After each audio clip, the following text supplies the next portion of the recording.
Okay, hello everyone to the School of Athens 2.0. The topic for today is how do you experience your mind? And we have six members. So, okay, I'll open up the topic. How do you experience your mind? I was thinking, first of all, everybody has a different experience of reality. Everybody has a different DNA. So if the mind is attributed to the body, everybody has a different sense of mind or their mind. And different traditions have different views. Some ancient traditions, they see the mind as an illusion. They see the mind related to the body. So if you want to go beyond the body, you got to go beyond the mind. But in other views, like the mind is something that carries on, for example, in reincarnation, it's like the person passes through their life and their memories echo on to their next life. There's also this view like that the mind leaves off a residue, so what people think are ghosts are like the echo of embodied people's minds, and what the actual being is that has a mind's kind of gone somewhere else, but it's like their snake skin, like how snakes get new skin. But in my experience of the mind, I'm thinking that okay, there's moments where it's just the body present, and then the body has a sort of experience, level of realness. Then there's moments in dreams where I've noticed what's there, and it's equivalently been like a mind. It's as if in a dream your mind is making your body.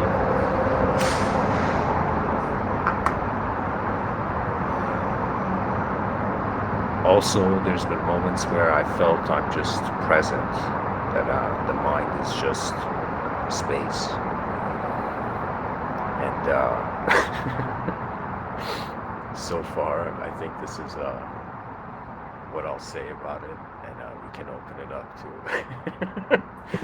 discussion. Yeah, the mind is Open up Pandora box. yeah. I'm trying to think. I mean, first of all, it's like the space where my awareness is in. Right now, in this moment, it's like my mind is here.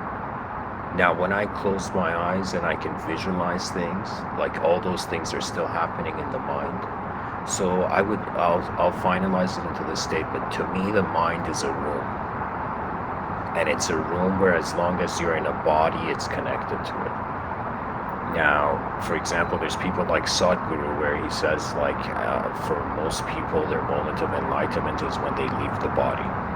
Right, it's as if their intelligence realizes that what they thought they were, they're not, right? And the mind's generating, or the mind is where all the meanings of life are, right? That's where you receive your meaning. So I would say that to me, it's like, how do I experience my mind? It's like a room, it's like a space, and certain events happen in that space, and the body is a part of that space. So I would say, rather than me thinking I'm a body moving around my mind, like my mind's in my body, I feel my body is in my mind. And then all of it is just like an unknown, in the view of an unknown attention. That's just there. So that's for me, and we can go on to the next speaker. So who would like to speak next?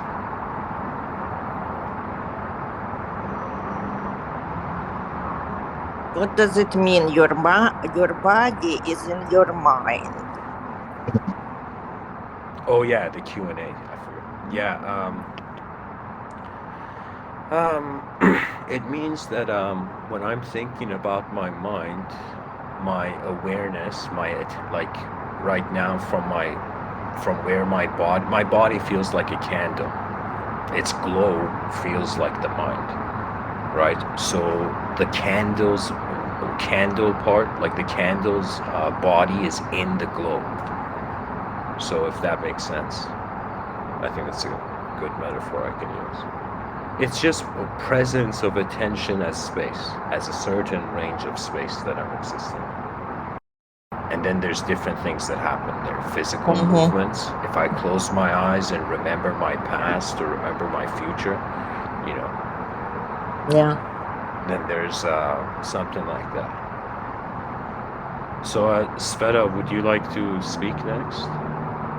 I can, but it's something I never thought before, verbalized before. I feel like I can use many allegories, but it's just an allegory. Hello? Hello? Yeah, Hello? you have the microphone. We hear you. Go for it. Okay. So one of the allegories I could use to explain what I experience, it's more like I'm watching some strange movie that is happening before. Can anybody hear me or no?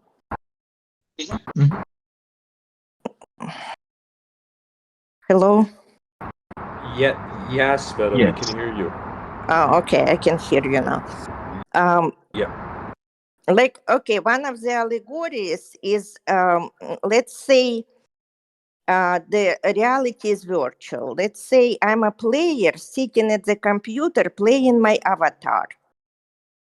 I used to be aware only of my avatar and my environment inside the game, inside the computer. But now it seems like either I woke up as a player, because before I was, as a player, I was immersed into this life, and I didn't realize that I was a player as well, not only avatar. And now I feel like I'm either sometimes waking up as a player, or I woke up as a player already and just being confused. How is it possible even? Does it make sense? So you're saying when you experience your mind, you see it as like you're like in a game. Right, like I'm a player in front like of computer. Okay, and so what would be your experience of it? My experience what would be the is that experience of the player? A lot of confusion and trying to live with it as a new ability, because before you accept this ability, it should make sense to you and not as opposed to confuse you. So I'm trying to figure out. This is why I'm joining channels like yours, because I'm trying to figure out what's going on in my reality with my mind. There are two different opinions on this. Either I'm an artist, struggling artist like every artist is, or something going wrong with my mind. That is possibility as well, but nobody can find anything wrong, not organically, not psychologically. So this is my experience of my mind. It's not easy. That's why I'm so maybe difficult to even have conversation with.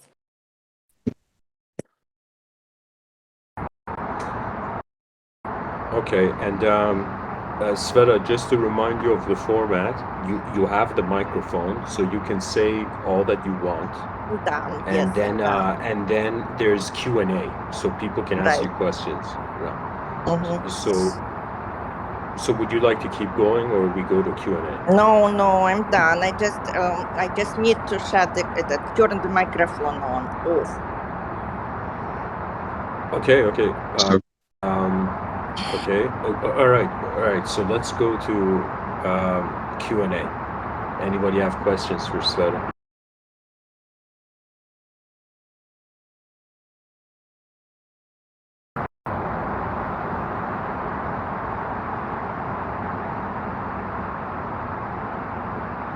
Okay, I have a question. So, you brought up the topic of the artist, right? You brought up the topic that the mind's like a game and you feel like a character. Now, when we think of a game, right, the game has programming and it has a sort of structure. And usually in games, the character is there to go achieve like a mission, quest, or something, right? Now, if the person in their mind experiences themselves as a character, so my question would be, when you open your eyes, what is your experience of your mind? And when you close your eyes, what is the experience of your mind? Does it change?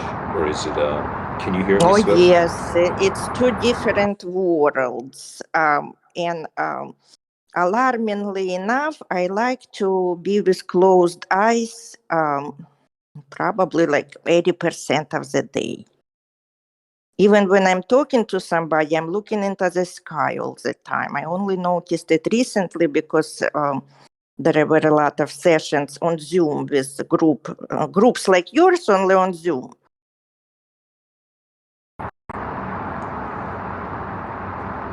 Okay. Yeah. So when I open my eyes, I'm still looking inwardly, if you know what I mean. Yeah. The thing I have noticed is that if you open your eyes or close your eyes, that mind space, where I call the inner realm, is there, right? So it doesn't matter if you open your eyes or close it. If you, for example, right now, close your eyes, visualize in the sky, I don't know, like a golden sphere, not in the sky, but like a meter above you, there's like a golden sphere, like, glowing or something. That visual, if you open your eyes, that visualization it gets overlaid on what you see, right? So when you close your eyes, you're visualizing it, and then when you open your eyes, that visualization can map onto the outer. Now, the thing I was trying to get to is that, like, see, the mind, whether we close our eyes or not, that's level. Let's say there's information there, it has content. That content is there, but the eyes, when we close them, the outer realm content isn't there. Do you know? So it's like the mind is there first, then there's your outer realms is another level of information if you open your eyes. Yes, but it's involuntary. It's not how I Oh, want to be. I mean, yeah. you know what I mean. That's a A good point. little, a So little what? too much. In what sense? That means what happens to your free will? For example, free will is like how the mind's moving, right? So, when you say involuntary, is something happening to the free will? No, I just being pulled away constantly. My attention constantly goes inwardly, and it's a challenge for me to focus on a conversation. But I mean, like it's good for me, Ah, but it's challenging. But right. I don't wanna grab all the time. It's a complex, very complex. But thank you. It's interesting to think about it. Okay. So I thanks for sharing, Sveta. So let's go Mhm. from bottom to top. The next in line is red pill. So red pill, how do you experience your mind in this life so far? I think it's likely like you describe about your mind. Right. Let- But can you share it in your own?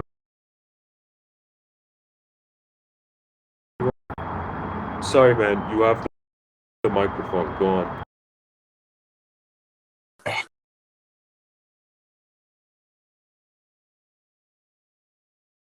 It's like an unknown mind moving an unknown body. An unknown infinite mind. So, when you, may I ask something? So, when you are, or is there more you want to say about that? Can you explain that a little bit? Try to explain.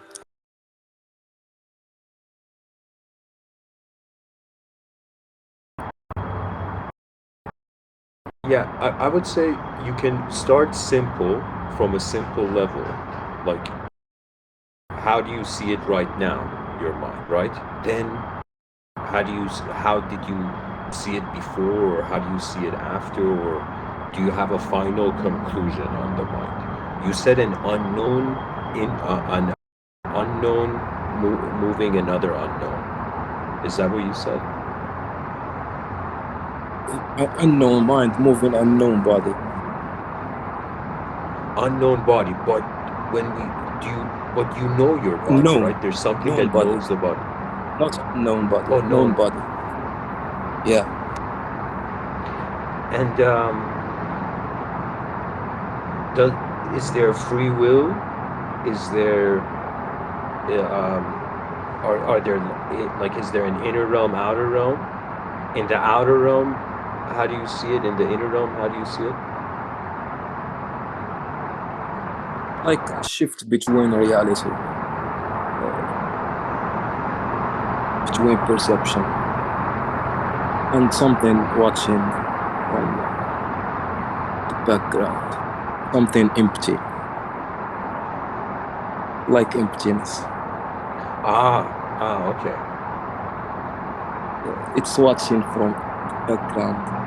You can keep your attention in it, but you can't know it. You cannot know it.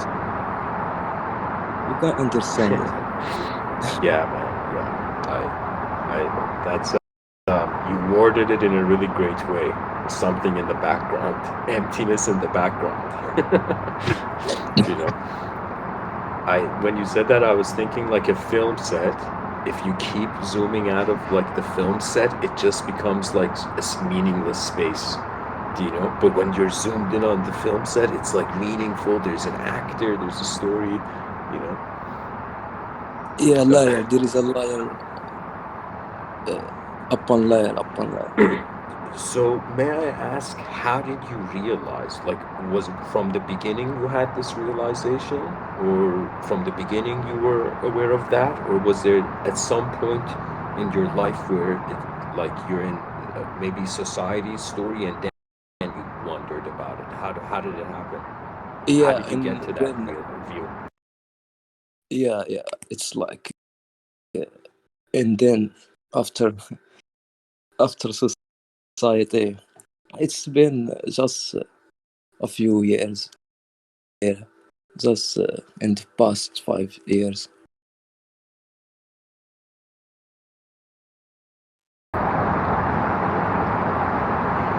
Yeah, I began to search for this. No, but I got the sense of knowing what is it this thing that I am from the beginning, but I can't understand this. Arar is younger. Just Right. even. You know, But I've mentioned this sometimes before in life. it's Oh, go on.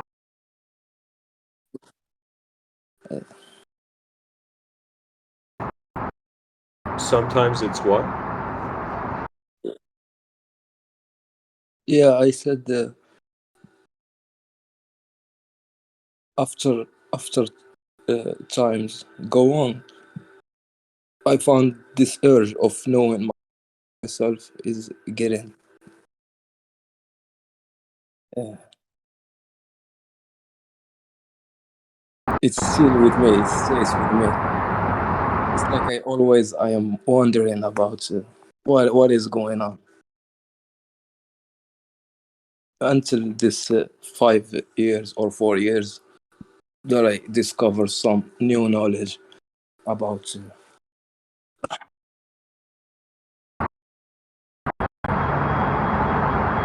about myself, like this way of spirituality, and I have learned about chakras. Yeah, I was.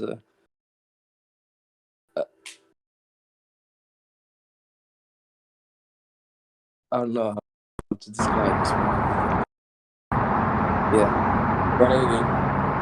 Yeah, but in this point, I think I'm like So, I just want to see. I want to see if I understood you. In the proper way. So you're going about your life as a person, and then you get this urge towards knowing what's going on, right? Or knowing what you are. Would you say like yeah, that knowing kind of urge what towards? I am and what's going on. Okay, okay. So from that moment you had that urge, did you experience like something else to the world? Did you experience like, did you see signs? Did you see was there intuition involved? Do you know, or synchronicity, or there's I'll just share this really quickly. There's this view where they say you must serve before you command, and they say I remember this quote where, like, I don't know, it's a wise man said, where it's like the mind is a lousy master but a great servant. I don't know if you've heard this, Redpa. Mind is a lousy master, it's a great servant. So some people, if they want to develop their intuition, they start having a relationship with their mind. Most people want to immediately control it, but all those people following the coincidences and synchronicities are actually serving their mind, right? To the point where I remember, I don't know which Indian book it was in, but they're like, then once you befriend Srila Sargadad Maharaj, he says, once you befriend your mind, it reveals itself to you. So would you say in your journey towards that unknown infinite, was it something like that? Did your mind show you some things, if that makes sense? Yeah, it showed me some signs in the way. Just about 4 years, past 4 years, that I start seeing signs.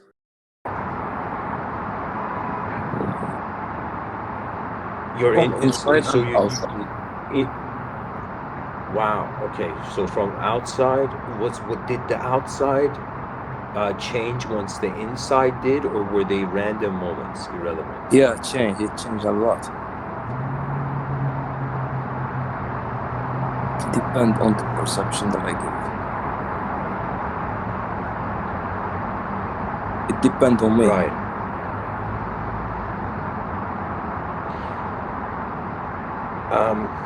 Tell me if it's similar to this.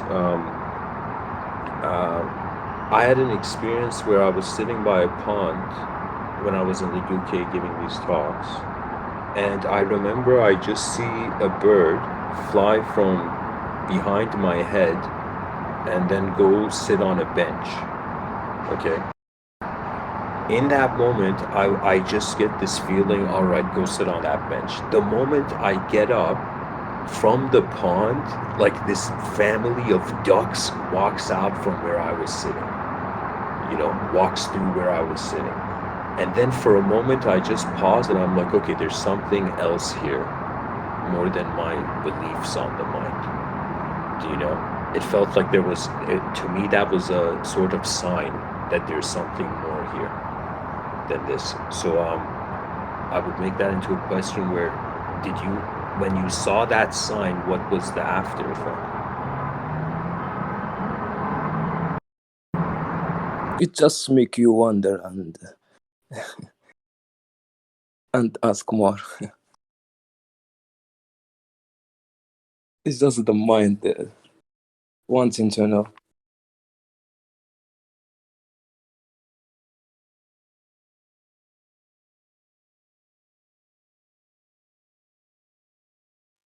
But you some sign you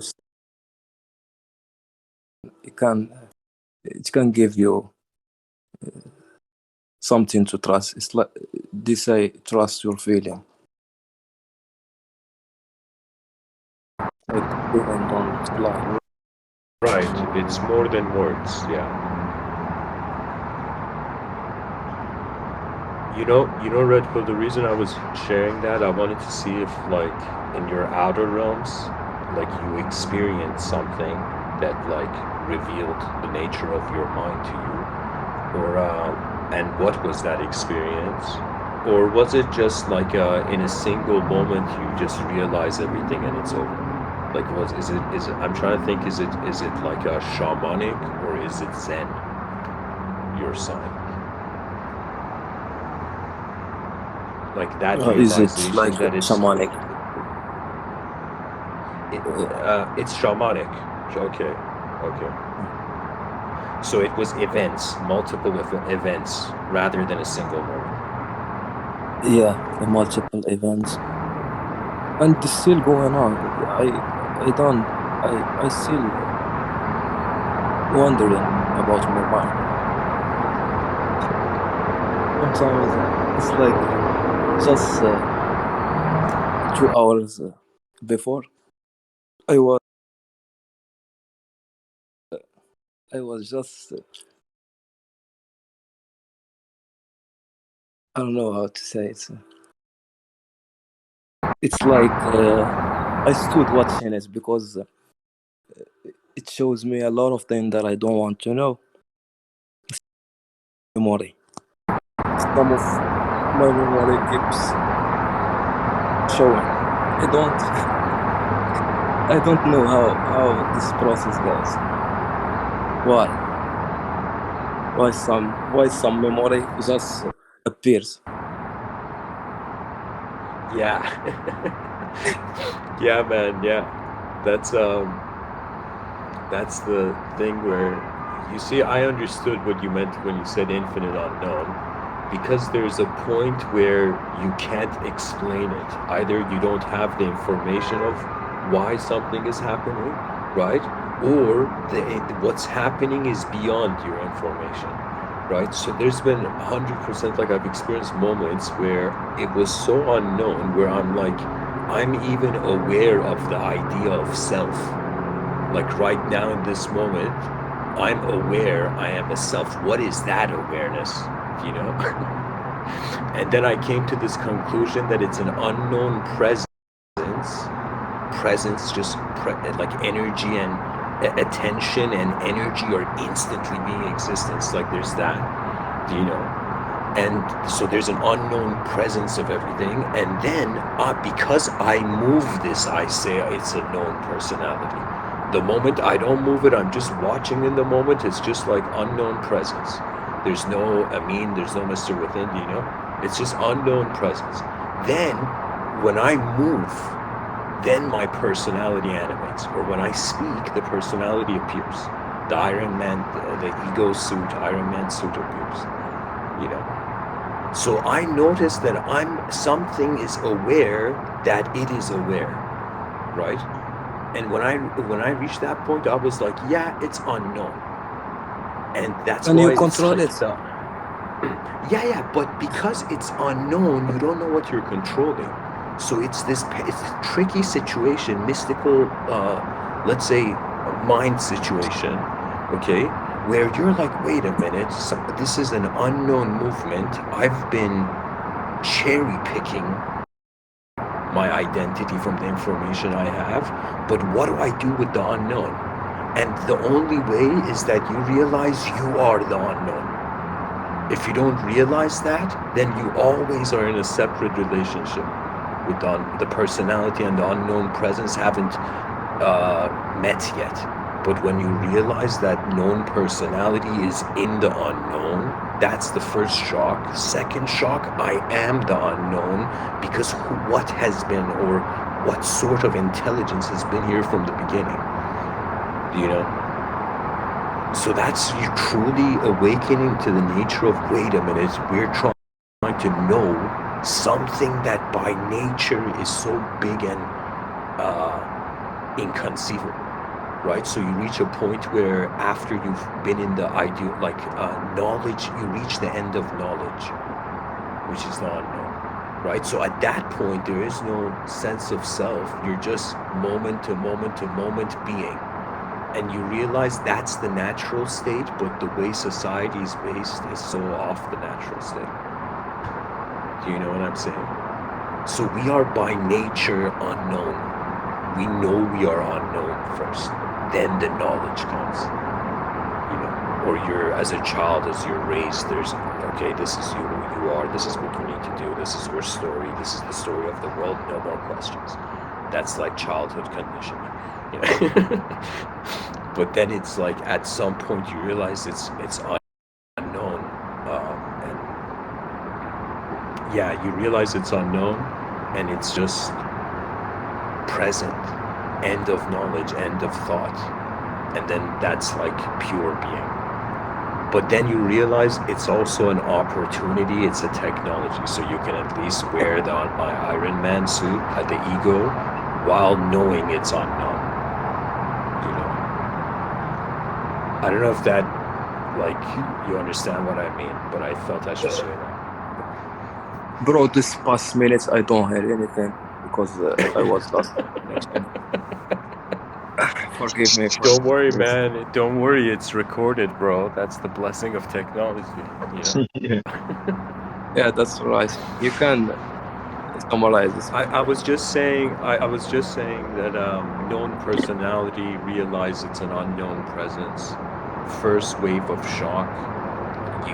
You're in an unknown place. Then the next wave of shock, you know, is just unknown is unknown.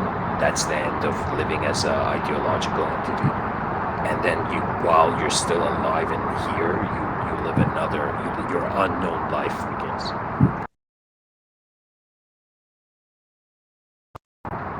And yeah, man, sorry for just taking that time. Now we'll, if you're Red Pill, you can keep going. Or if you if you're done, you can say I'm done, and we open it up to Q&A from others. Yeah, okay, you can keep going or switch to Q&A. No, you. It's your. I was speaking in your turn, so you can keep going, or say I'm done, and we open it up to Q&A, or it's your. Yeah, choice. I think he said he was opening up to Q&A. Yeah, you can opening up to Q&A. Q&A. Oh, okay, man. All right. So, anybody else has questions?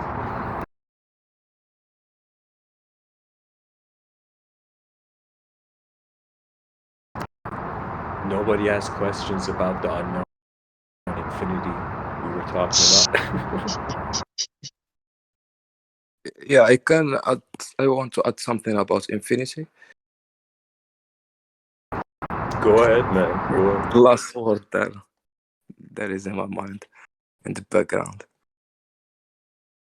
Yeah, it's if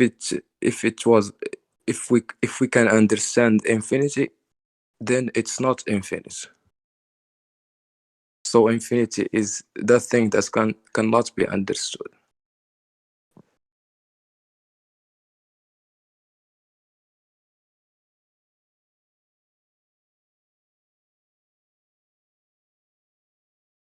Yeah, this is what I just want.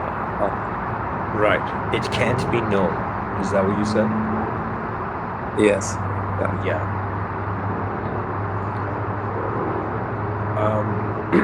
David, did you have a question? Your mic was on and off. Oh, my bad. No question. Or all questions. But no. Okay. So thanks, Red Pill. Thanks for sharing, man. You took the conversation to a very interesting place. You know. Now we would go to the next speaker. Hope. Are you there? I hope you're there. Yeah. We hope Yes, and hope. I'm here. Greetings. I apologize. All right. I wasn't sure if you were talking to me when I was driving, so I'm like, quickly got a message in. So, okay, the topic is what we were talking about beforehand, right? Yeah. How do you experience your mind, or how does your Experiencing. mind come across to you? One more time. How do you experience your mind? So if you have a sense that you have a mind, it's like, how do you You cut experience it? out. How do you see? I got how. Can you hear me now? Is this better? Hello?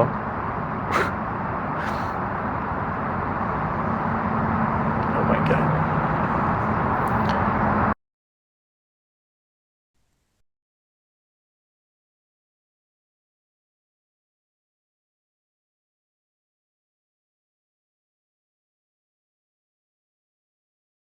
Okay, so you were talking about how the experience of the mind, is that what it is? Yeah, how How do do you? you Sure. experience mind? Okay. So from my own personal experience, I have come to the self-realization that the mind is just another part of the processing. So we have many processes or complexities or um, uh, of different natures, or an octave. I call it an octave too. So there's a mapping of the brain, the heart, the mind, and all these things. And I say brain and mind because the brain is what is the cognitive operating system. So that could be the front cortex, the hypothalamus gland, or the pituitary or pineal gland. So any of these glands, which then operate to create a processing system.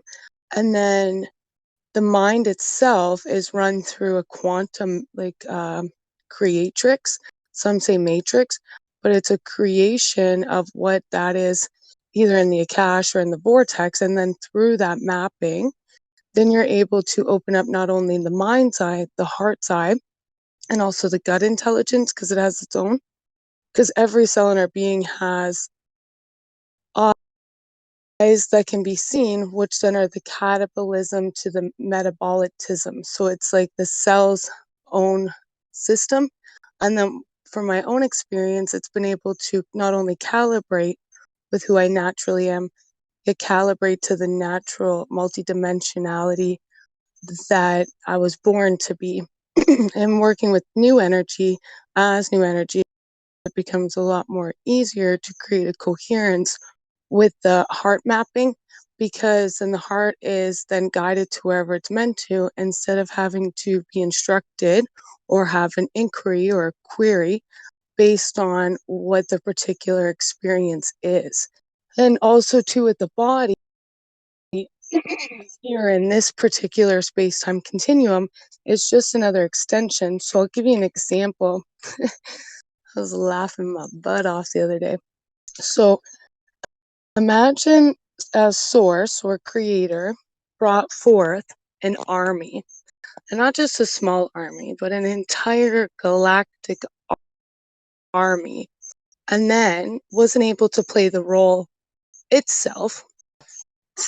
So then it brought the army to then play the role of that energy. Could be either end of the degree you look at it. Doesn't matter which degree of the point you're putting it on, everything has come forth in order to light it up. So then I went deeper and I was like, wait a second here. If we have the intuition and we have our innate system and our smart body, how do we know our body isn't already, as you talk about armor all the time, like the Iron Man suit? Yet I see that as a transparent bioholographic multiverse within the meta-human or superhuman, right?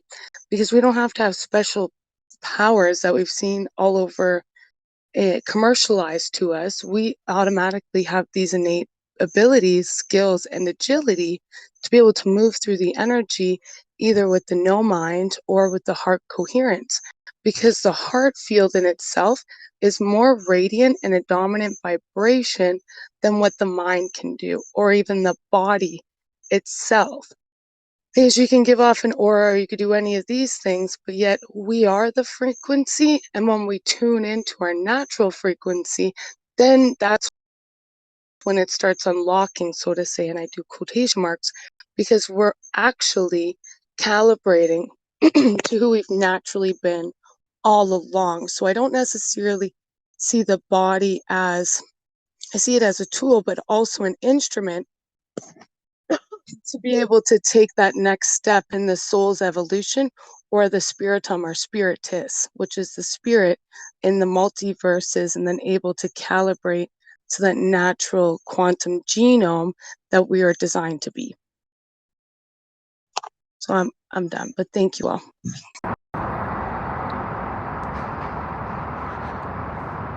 You said some fascinating things, and how you built up to, so you see the brain. Sorry, I'm just trying to formulate a question out of like just an interesting point I noticed. So I'm thinking, okay, so nice. You're aware that there's the brain, the body, and it's creating the processor, right? And it's like this whole event of the mind is happening. But then you also see like this higher dimension of connecting, and because this is the part, it's not the main focus. So you're seeing a way bigger perspective than your mind, right? So how I And trying see it. to connect to that. So yeah, Go on. we're already connected to it. It's like the systems in the body. You have the reproductive system, you have the respiratory system, you have the adrenal gland system. You have all these systems that operate the body, right?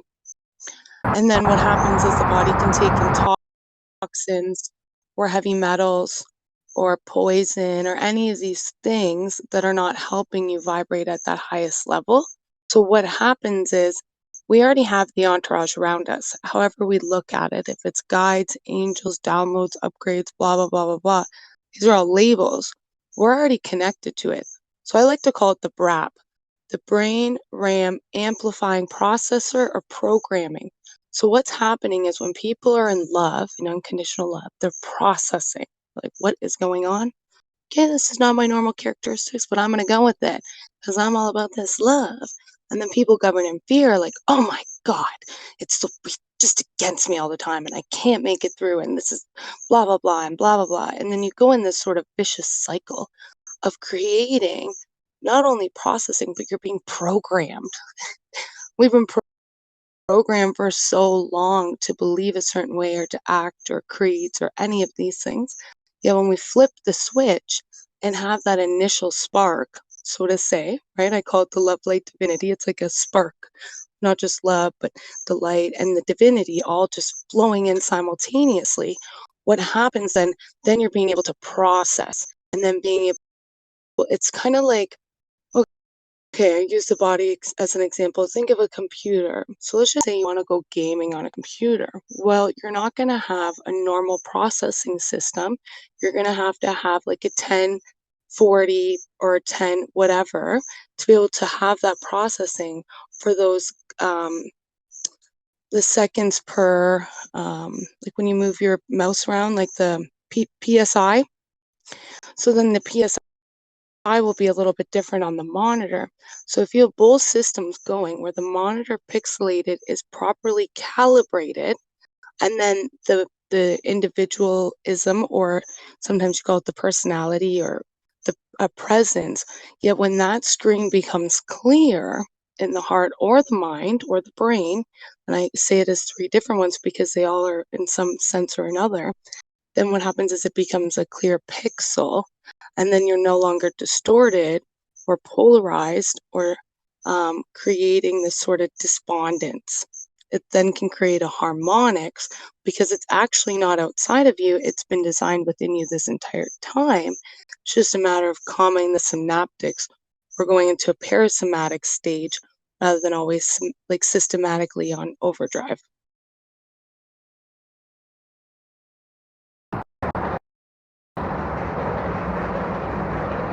Now, I mean, I was just gonna ask one more thing before, like we can treat it as Q&A.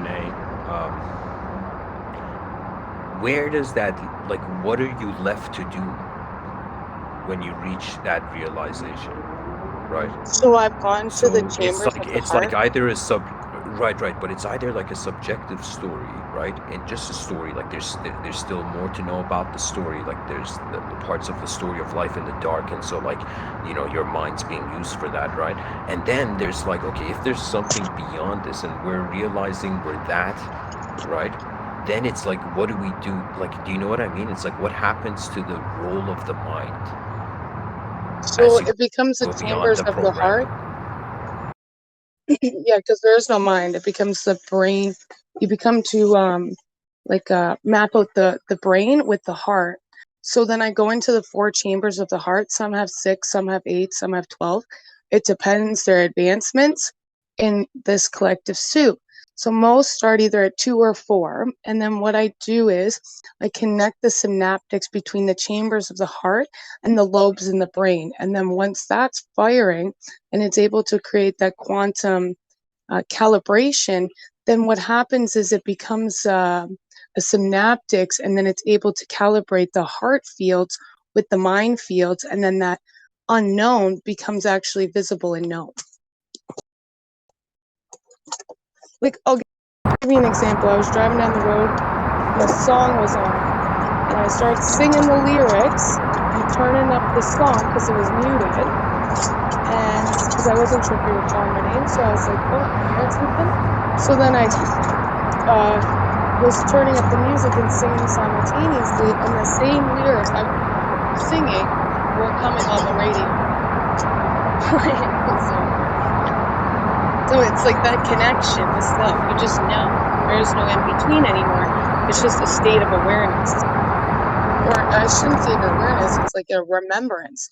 Because then you're remembering the purpose of the true nature of self. And self is not the human self that we've been instructed to connect to, that one self. I'm talking about the infinite streams of self, the infinite connection, like a connection, it's like of all. The origin of all selves, maybe. Yeah, exactly, the origin, because that's the best way to describe it. Because once someone's connected to the origin or the greatest of central suns, then that streamline becomes one sync. It's like I'm talking to myself, but in all actuality, it's just another version of myself or another aspect. Like, there was an example that I was driving the other day, and it was like I was driving down the road and something happened, and I start laughing because I'm like, oh my God, we're all connected simultaneously. No wonder we couldn't have just one source. It had to be multiple sources because we all come from that origin. Every single one of us. Even though some of us forget or have to remember, we all come from that origin. We don't come from the localized star cluster that we live in now. We come from non-local, non-linearity star clusters, and we're giving ourselves information in time capsules, so to say, from hundreds of millions of light years away or 100 of million light years wherever. It's all happening simultaneously. Everything. So something that might be happening in a different timeline or a time period or whatever is still happening here now, or vice versa.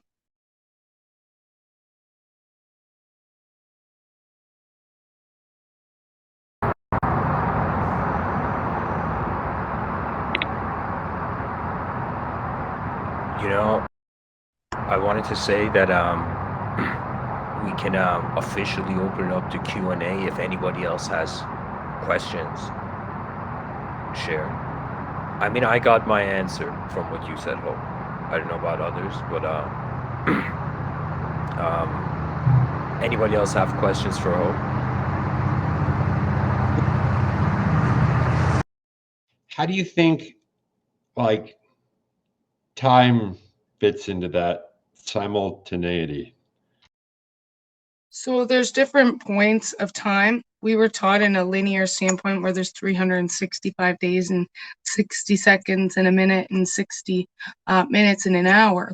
So we've been synced up to these particular timelines or frequencies or chemistries, right?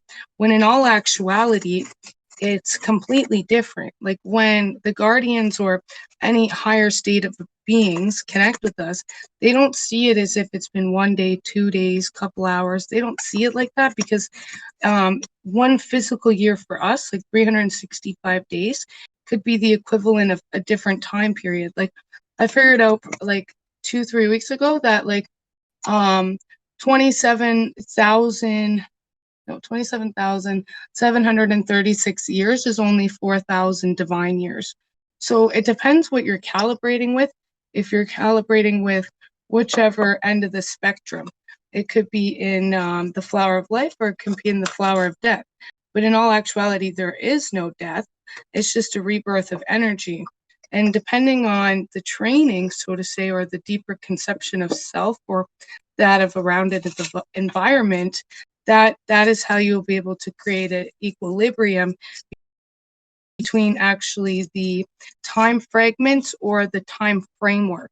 Because a fragment is very different compared to a framework. Like I'll give you an example, right? It's very human, but it's an example. When you're building a house, if you have, let's just say 2,000 people to build this house and you have all the materials and you have all the equipment and all the trades and the permits and all this stuff, so to say, it's very human as an example, then you could complete the job within 12 to 2 months, right? Or if you have 2 individuals doing it, then it could take them, well, anywhere from 2 years to 20 years, depending on the time, energy, and environment that they have to give themselves. And that is where I have understood that it's not about linearity or time or any of these sort of things, yet it's the alignment with all that I naturally am. And then when I came to discover that it didn't matter the year, the time, the decade, the people around me, any of this stuff, then it was like all lights turned on. It's like a football field and it's like, or a soccer field, or you know what I mean? And it just, everything lights up simultaneously and there's no question about it. It just lights up. Because everyone has a seat on the larger parts of them. They all, every single one of us, even the ones that feel like there is nowhere to go, every single one of us have a seat prepared for us because we've already been in the preparation to be prepared for this before we even took our first breath. So it really comes back to that deeper understanding.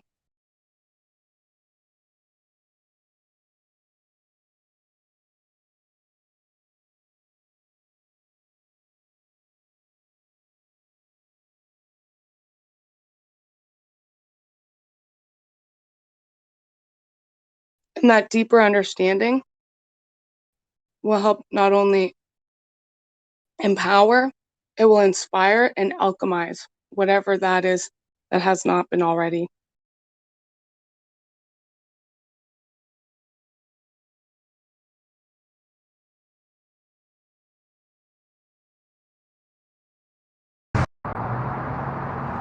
So, Dan, I don't know if that answered your question, but I think the topic is very complex. Like, we got to keep that in mind. And I don't know if, Dan, you want to ask more questions or anybody else wants to ask questions, and then... I do, I just can't think of any. Okay. It's all good, man. I may have to run. Do you mind if I go real quick? I mean, speak on something, or no? I don't mind. I didn't understand. You want to say something? Yeah, may I Go jump for it. forward in line just to? Yeah. Oh, Okay, okay. yeah. As the next speaker, you mean? Yeah, because I may have to leave. Oh, yeah. So Hope, are you done? If you're done, we go to the next speaker. Yeah. You're golden. Okay. Absolutely. So in line is Dan, David, and Bob. So David, because you have to go, you can I guess go. So you have the microphone, and you know the question. So go. Okay. Thank you. Yeah, I was trying to come up with something earlier, and then I was thinking about a mirror. The mind, well, obviously, the mind is a mirror, and if a mirror could look upon itself, it would see it had objects. So the way I've kind of experienced life is, if a mirror could see the objects it's reflecting, like I have auditory objects, like your guys' voices would be auditory objects in my mind field. Then I have emotional objects and bodily sensation objects, and I guess, yeah, it feels like swimming in a mirror. And if the mirror represents that infinite unknown we were talking about, that boundless, we can't really know it. There's a point that Hope made that I was going to parallel to, like, it's almost if, I don't know. There's something about dying to the self and the mirror that I wanted to say. Like, when you look into the mirror, then the mirror refreshes itself and allows a new appearance to be reflected onto the mirror. So new emotions come up, and within that, so I guess auditory objects, and there's also image objects and visual objects, and I don't know, something like that. And I guess you really could put that with Hope's entire theory. Like, that's how this whole quantum thing is connecting and moving together. We're all like, I don't know, mirrors with feet or something. But yeah, it seems for me, with the mind, like, as I feel like I'm the mirror and as I let the awareness be placed on auditory objects, like if I place my awareness on the auditory object of Hope's voice, if I place it on there, I can almost hear. There's so many layers to what someone's voice is. Like, I could hear Hope's words, so I could break it down in that mirror from a linguistic and try to see what she means. Also, what I like to do is, like, if I just place my attention on her auditory object, I can see the rhythms of it and the shapes and the colors and the different things like that.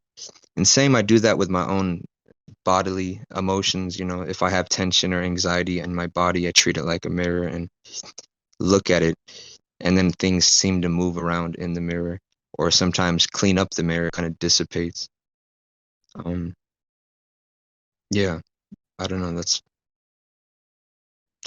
what came out. I had a better idea in my head for a speech, but it doesn't always work. So I got a question yeah. for you. Oh yeah, for sure. Sorry, are you done? Sorry, I Oh just yeah, jumped. yeah. Okay. No worries. Okay, super cool.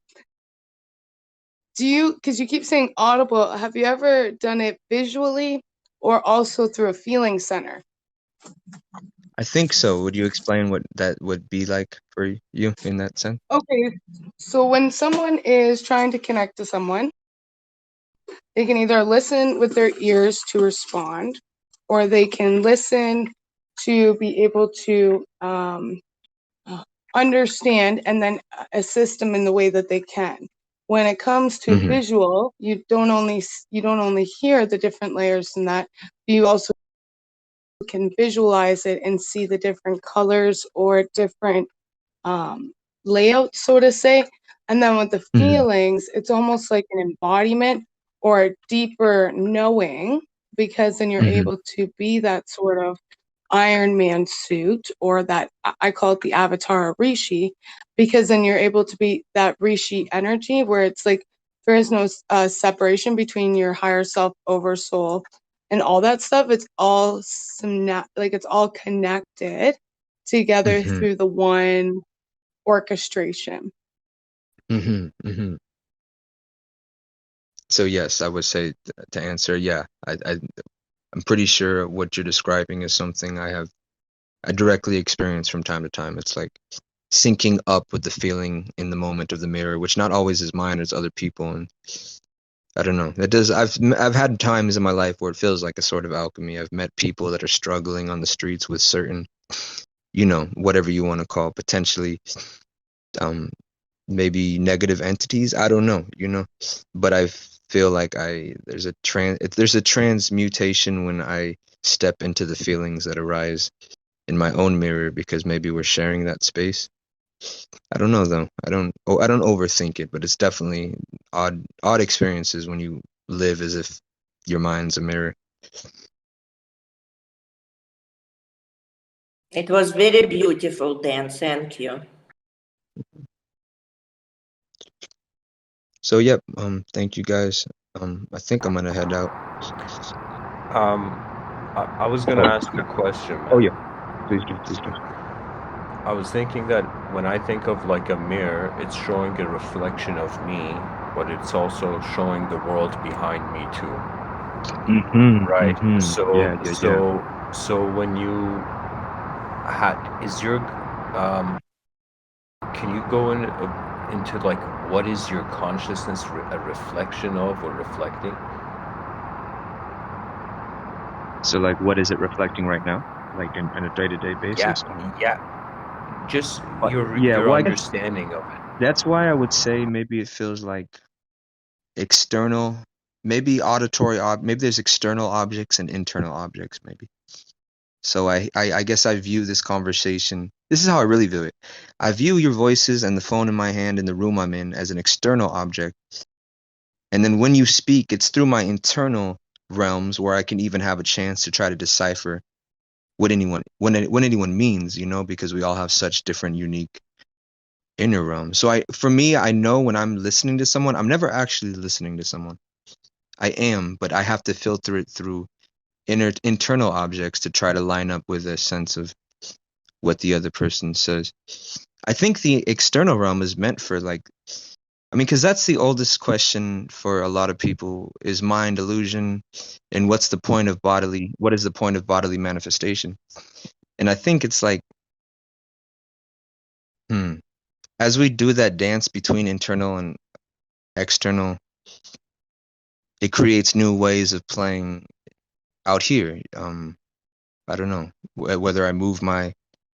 I'm gonna stop right there for a second. No. Can I say something? So when you see, for example, when you hear our voices, right? Yeah. I really liked how you were explaining that. So when you hear our voices, the sound goes from the outer realm into your internal realm. You watch it in your internal realm. Then from the inner realm, when you speak, what's happening is what's happening to the. Do you know what I mean? It feels like it almost feels, it really feels like it's one thing. Like, so I think body, mind, let's call it body. So the body would be external realm, right? For sake of, and then body, mind, spirit. So maybe mind would be the internal realm, and the spirit seems to hold this whole moment together for me. It feels like one fluidity of exchange. Sorry, just one thing. The body can be in your inner realm too. It's not just outer Yes, realm. You can close your So, eyes and remember like yesterday, and you have a body there. I was thinking too. I was like, I put my hand out in front of myself, right? Right now I'm putting my hand in front of my eyes. So I see a hand outside myself, right? Okay. But what's the realest part of my hand is when I stretch it, right? I'm stretching and I'm feeling the ligaments actually have pressure, and I can feel the hand. And those feelings to me are happening within the internal realm, the awareness. So what's the realest part of my hand to me except how it feels in like a biological function? To me, that's in the inner realm. And even with your voice, the voice is how how it's ringing in my own, I forget how the ears work, but it's like a sound, it rings in the eardrums. So even your voice is my ear, your voice on a physical level is my eardrums, but the meaning behind your voice is not mine. Your internal realms that's making you speak is not mine, but your voice self is part of my experience. That's what it feels like, because it's personal with the ear. Everyone's got different eardrums, I guess. Right. When you notice the sound, it's still like it's like hearing the sound that you make when you speak. Would you say it's like you're aware to that level? Yeah. So you're aware of sound entering to that degree, I mean, being expressed to that degree. Now, who is hearing that sound? How can it be explained? Or is No, it, I could be hyperbolic and say God. yeah, I but don't is know. it, Yeah. if you say God, there's I a got a known quality to it. question for you. Oh yeah. Okay, go ahead. Either way. Do you have a cognitions when either receiving or transmitting a thought or something that can be audible? Okay, say that one more time. Do I have cognitions when I'm transmitting or receiving? Exactly. So are you cognitive of it? Like, are you aware? I'm aware. I'm not always cerebrally. I feel like I think I would say somewhere around 25 or 26. I had some, whatever you want to call it, some feeling of being aware of the identity of the ego. I felt like a split in a break in ego maybe, and I was more sensitive to the awareness of the moment or the presence. I think ever since then, the cerebral cognitive seems to be less. Like I almost don't see it how I try to think about when I was a child. I don't know if I see it like I see it now. I feel a lot more embodied. Like I feel as you speak, I feel like I'm in tune with my body. I'm in tune with what's going on. I'm not even thinking as I speak right now. I'm kind of just running with it. And it's very little cognitive cerebral activity, it feels like. And I guess that changes from day to day. Are you a musician then? Yes. Oh, I try to be. Oh, thank God. What's your zodiac sign? Sagittarius. Sagittarius. Okay.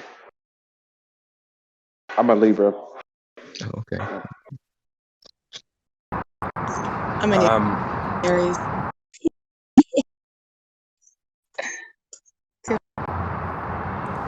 So, David, I guess one last thing for me to ask. Where I was trying to go with the questions was like, okay, like there's the beings present right now, something is here. Let's call it intelligence. Okay. So this intelligence is looking out through its eyes, it's hearing sounds, it has different senses, and all these senses is like, let's say, making up our knowing. Okay, and so we're considering, okay, it's happening in the brain, neurons are moving, but even though the neurons are moving, there is an awareness to your memory and your inner space, right? So in like mysticism, they realize they're not the outer realms, then they reach a point where they realize they're not their inner realms even. Do you know? So I was curious to know, like, in your reaching this attention to how your own attention is, has it reached a point where it's like, what does the personality dissolve? Is it suddenly God realized it was moving everyone, or is it Yeah, I heard you saying so. That's like there's no personality? No, go on. It's I funny. think you So got my go on. Yes. So I like that. So because I think at 24 or 25 was that, like you said, there's a first level. The mystic realize he's not the external. And then he goes into the internal realms. So there's a process of a lot of internal, cerebral, inner realm processes. But at some point, I guess it feels like that's gone too. Well, I mean, I don't know. I can't say that completely. I do think it's a process of my experience life on a oneness level most of the time, and that's what it seems to me. I mean, you think I'd be sure of myself, and maybe I am. That's the funny part. Like, I can speak doubt, but at the same time, when I live my life from day to day, it just feels like a walking to a moment, into a moment, into a moment, into a moment. I don't know. Is that an answer? Yeah, man, that's another way of saying infinite unknown, or the unknown infinity. I think the scripture says something like glory to glory. Inner realms thing versus the outer realms thing. Like you said, like I feel like I am myself too, moving from moment to moment, and it's like making the distinction between the moments. It's so fluid. It's like a river. But I'm at one point in the river, and then I'm at another point. But like my understanding of the inner realms and outer realms is that it's like we're a part of a continuous stream. So it's like there's a point between the two inner and outer realms where they meet at one point, and that's where the subconscious and conscious meets. And yeah, I just wanted to kind of, if somebody could explain the distinction between the inner realms and the outer realms, because for me it's more just like that sense of oneness where everything is still. That's when I know that I'm in the inner realms, or when I'm in the outer realms and it's individuality, it's others, it's me and others. But getting into a meditative state, I'm able to get to a point where they're both harmonized and they're like a single pointedness and oneness and infinity. And that's right on the cusp of between inner and outer realms. It's something different. It's something like, it's a whole nother concept. It's the oneness concept. It's infinity concept for me. That's more, I wouldn't say more important, but it's like overarching of both, where both the realms meet, is in that one pointedness. But yeah. You are very, very talented. Very talented. Amazing stuff. Thank you. Okay, so Thank you. so guys, that was a great Q&A session. David, can you stay longer, or what's happening with you? I could probably stay for what do you have? A few more, maybe another person or so, if you need me. Nice. Okay. Yeah.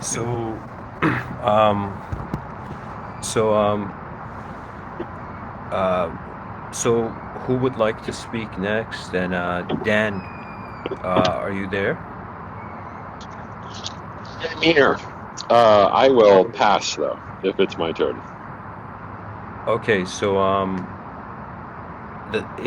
we were going in a line, but the way Discord is, whoever joins, it's a random place they show up. So so I can't go with the line. So who wants to speak next? Just someone. What was the topic? What were we speaking on? Okay, so pretty much, how do you experience your mind, or how have you, like, if imagine somebody came up to you and it's like, hey, what's the mind? Do you know? Or like, how do you experience it? Like, do you know what I mean? Like, how do you see it? Right. Okay. I experience the mind more as an individual, as a self, but I also experience the mind as thought forms, like thought forms, meaning like complex ideas, and that's one level that I experience the mind. And there's one that's more direct, which is my immediate environment around me, everything around me in my environment. That's another layer of my mind, but my mind is like a reflection of all of my collective experiences, my mental thoughts, and my immediate environment around me.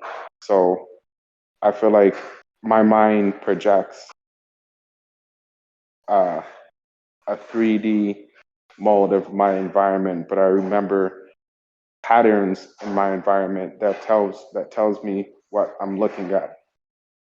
So my mind is the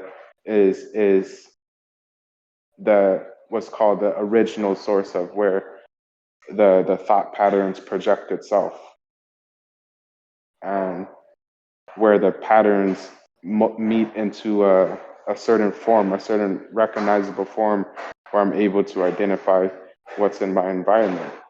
And it's changing too. So the mind molds and it changes depending on the circumstances, depending on the environment, depending on my memory and what I retain and what I remember, what patterns are important to me. And yeah, that's how I describe the mind.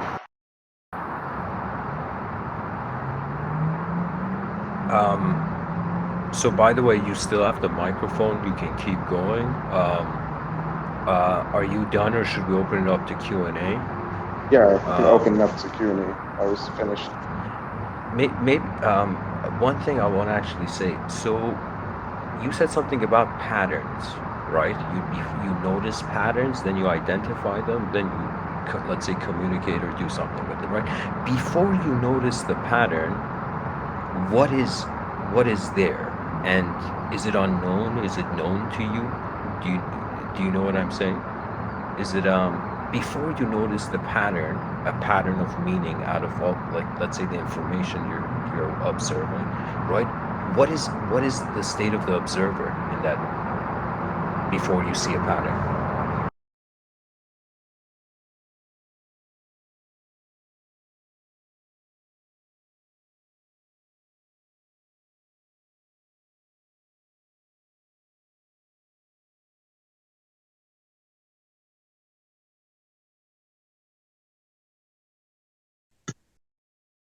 What it is based off of what I've already seen before. So my mind will try to very, very, very quickly decipher what I'm seeing, what am I experiencing in the moment. But of course, there's that, if you were like cognitive delay in the experience where I just don't know what I'm looking at or what I'm experiencing. But there's that moment where my mind catches up to the pattern that I'm experiencing. That's a new pattern. But yeah, there is that moment where it's just like, what am I looking at? What am I actually seeing right now? What am I feeling right now? What processes do I go about to recognize what I'm looking at? But my mind will automatically create those processes for me based off of what I've already seen. But yeah, there is that kind of moment of, I just don't know, like it could be maybe like a new animal or a glob or something like that just doesn't fit into my rigorous 3D structured mind where, oh, something has to have 2 arms, 2 legs, a head. If I see something that's not like that and I have no idea what it is, then my mind will just kind of, it'll catch on, it'll get to it, it'll understand, fairly quickly. But yeah, I do think there is that unknown kind of moment, but then the patterns just fire off. I'll figure out what it is. But yeah, and I'm done. Do you guys feel like the subject or the object of mind?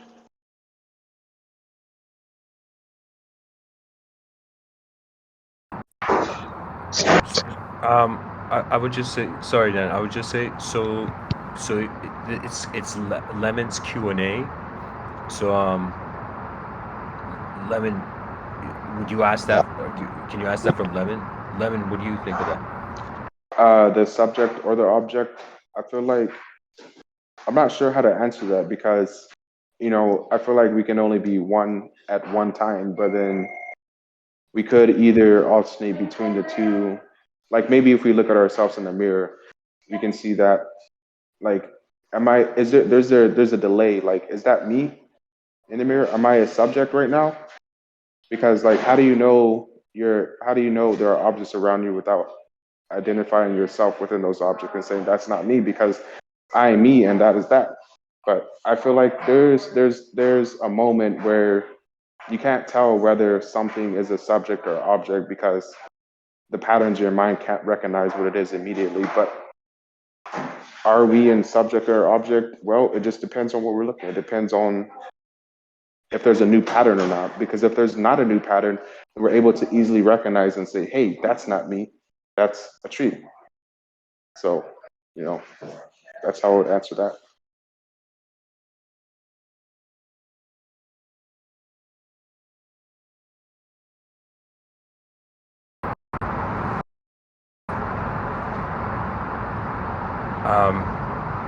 Okay, so is there more questions, or can we move on to the next?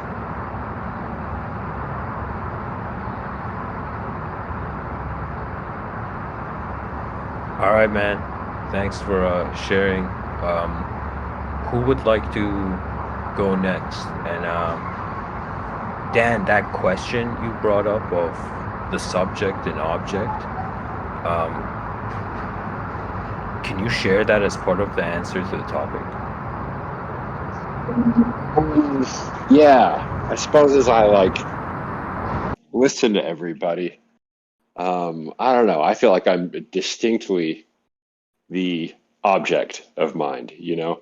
Like everything seems to just happen to me, you know, whether it's like phenomenon or thought or or whatever, you know, it's like it's all just like a barrage of like information happening to me, you know, one way or the other, whether it's like I don't know, my mind, it's like my mind happens to me, and then like I don't know, and then I get hungry, that happens to me. I get bored, that happens to me. Like I don't know, I look around my house, like my room is happening to me.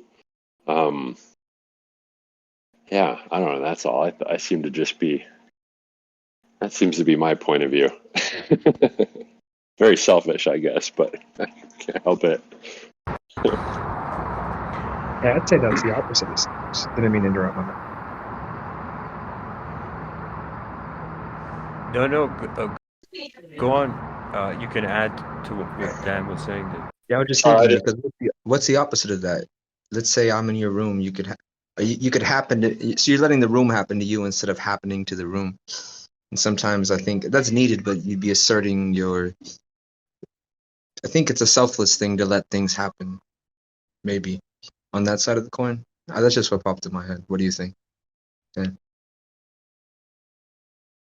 I don't know. It sounds to me like a lot of people, or maybe I think probably the like spiritually correct answer is, you know, you like to feel this oneness or something, or I think maybe a lot of people like maybe feel more like I don't know, I listen to Hope Talk or whatever. It's like, oh, there's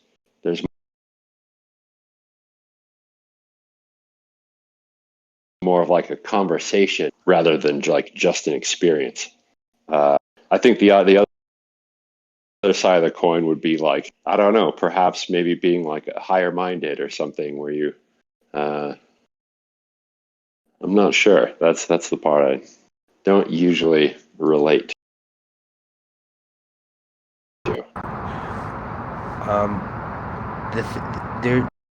What do you think of this view that let's say there is a subject, you experience yourself as an object, your body, and you're like, whose body is this? Then you experience yourself as a subject, you're like, it's my body. Now, to you, and you being like the mind present now, what is that? Is there anything more than objects or subjects, or is the awareness to the object and subject the same moment, place? How do you see that?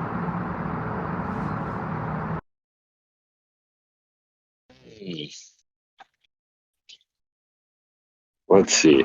I don't know. You're gonna have to talk more, I think. Okay. That. I'll simplify it. I'm pretty much saying, are you a subject aware of the object, or is there something more aware that you are being a subject in moving as an object? That's what I'm asking. I'm trying to see what it's like when we say subject of mind. Is the mind a subject, or is there something aware of the subject? Do you know what I mean? So I'm pretty much saying, who is the one looking a subject, or is the subject being watched?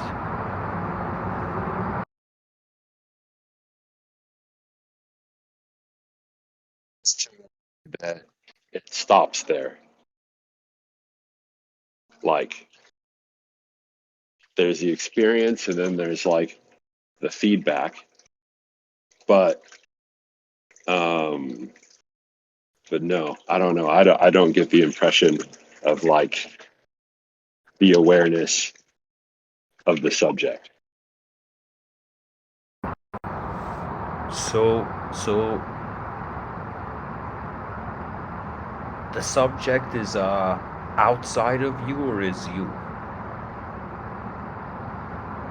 Subject. The subject is no. I would say the subject is outside of me, and I'm the object.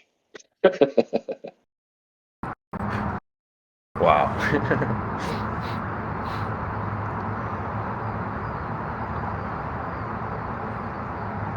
So when you hear the word mind, is that just an idea, or do you know, like, is it an intelligent experience?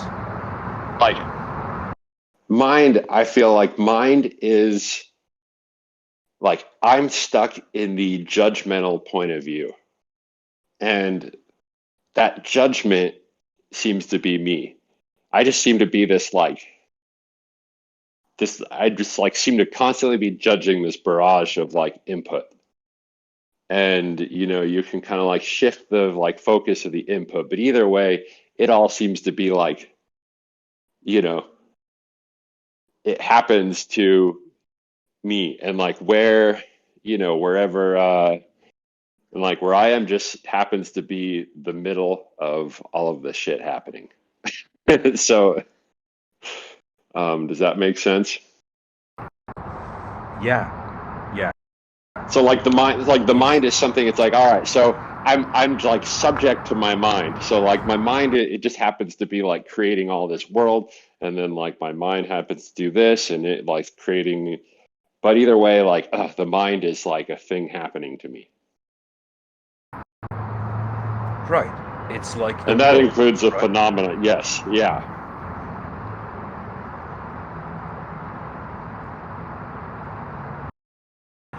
Now, a question. You know how people say like there's like the natives where like there's a spirit to nature? Do you see also a mind to the world or nature? Or is it all in your mind? Like that would take it to a solipsist direction. Yeah, The no. mystics, a lot of them went that direction where they're like, it's all me and I'm and everything.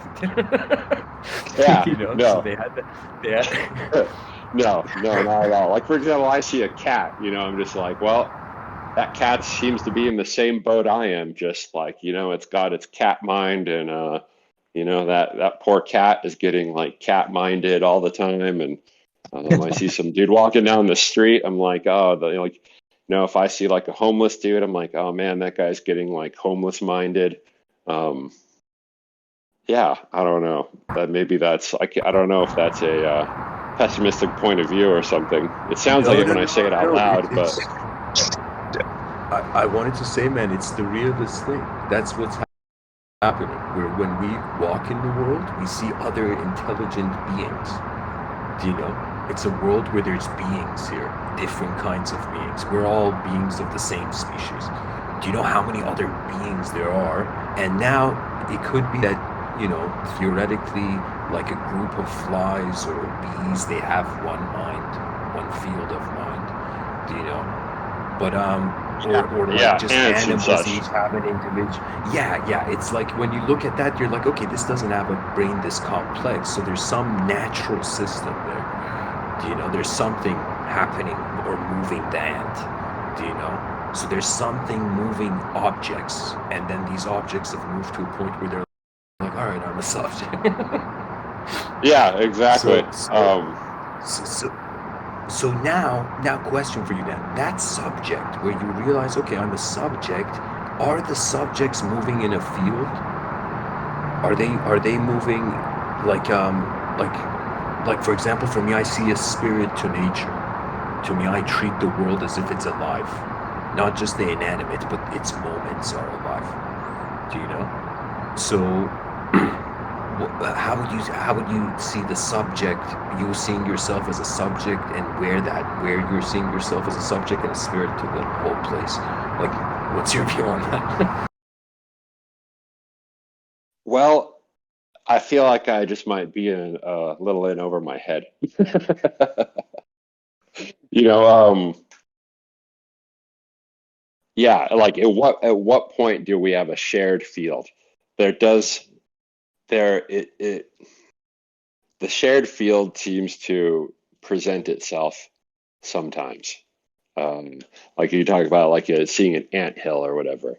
It's like, all right, they somehow can like there's a shared intelligence there. But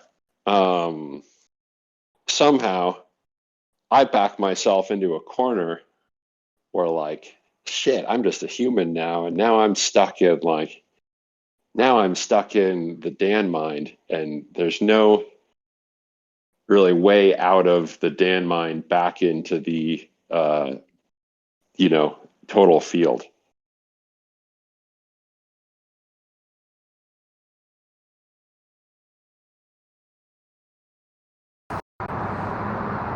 Sorry, can you say the last thing? The last word I didn't catch it. The last sentence. So I feel like, yeah. So I said I feel like being stuck in the Dan mind. I'm now like within some kind of shell, and there's not like a way back into the total field. I mean, let's call it the field, whatever the world, the reality, I the have a shared question. field that we're part of. Does mind extend beyond your field, beyond your shell, or is it relegated to like is it limited to just your body, your shell, and your field, and do minds overlap? Yeah, I mean, I think it seems like yes, it extends beyond me mainly, but most of those awarenesses just also seem to be stuck in the same predicament as me, I would assume, or I mean, obviously, I should say. So like it's there, it just I don't know, I just feel like a particle, I should say. Like you can see that there's a field, but like still like, oh shit, I'm still Question just for like you. a particle. Yeah, Question for you. With the yeah. particle, do you find that it's separate or it's in a complete oneness with the field?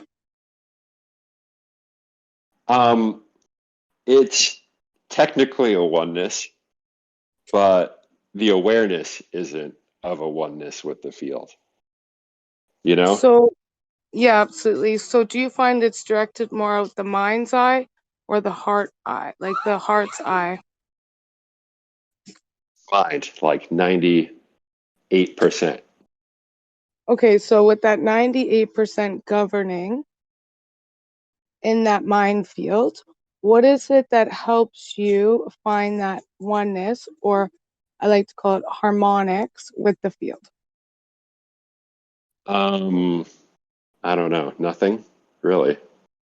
Do you Maybe sleep. find like that's a good one. That's like ding ding ding, right? Because our body rests for one part of its lifespan.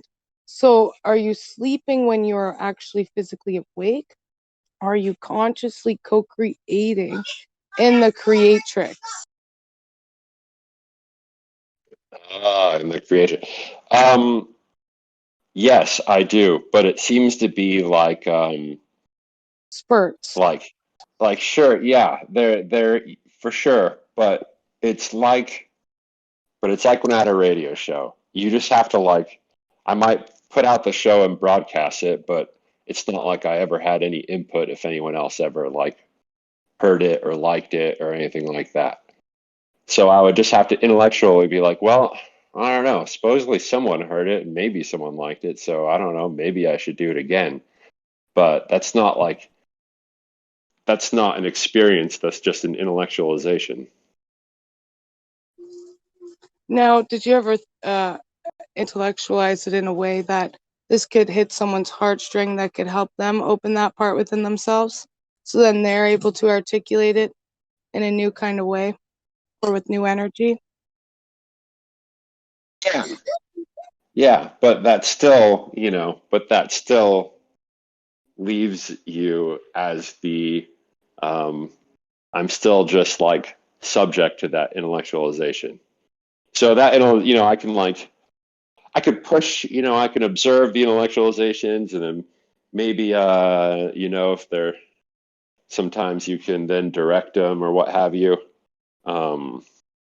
But that's not any sort of feeling of unity, that's just a feeling of judgment again.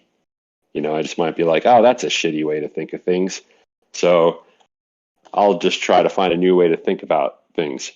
But once I do that, I experienced my own I experienced the judgment of the thinking. Then I experienced my judgment of like being dissatisfied with the way I was thinking about it. And then I changed what I was thinking about it, and I was subject to that. And then I thought of a new way, and I was subject to that. But either way, like the whole time, I'm just like alone on the other side, receiving all those judgments. It's just judgment after judgment after judgment after judgment.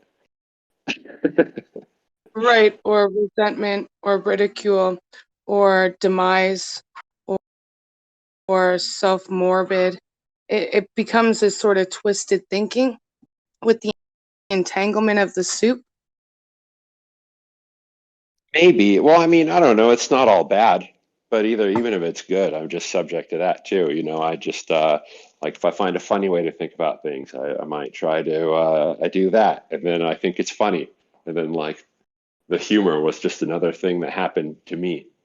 Hey Dan, my friend told me something really great one time. Sometimes you just gotta laugh about everything.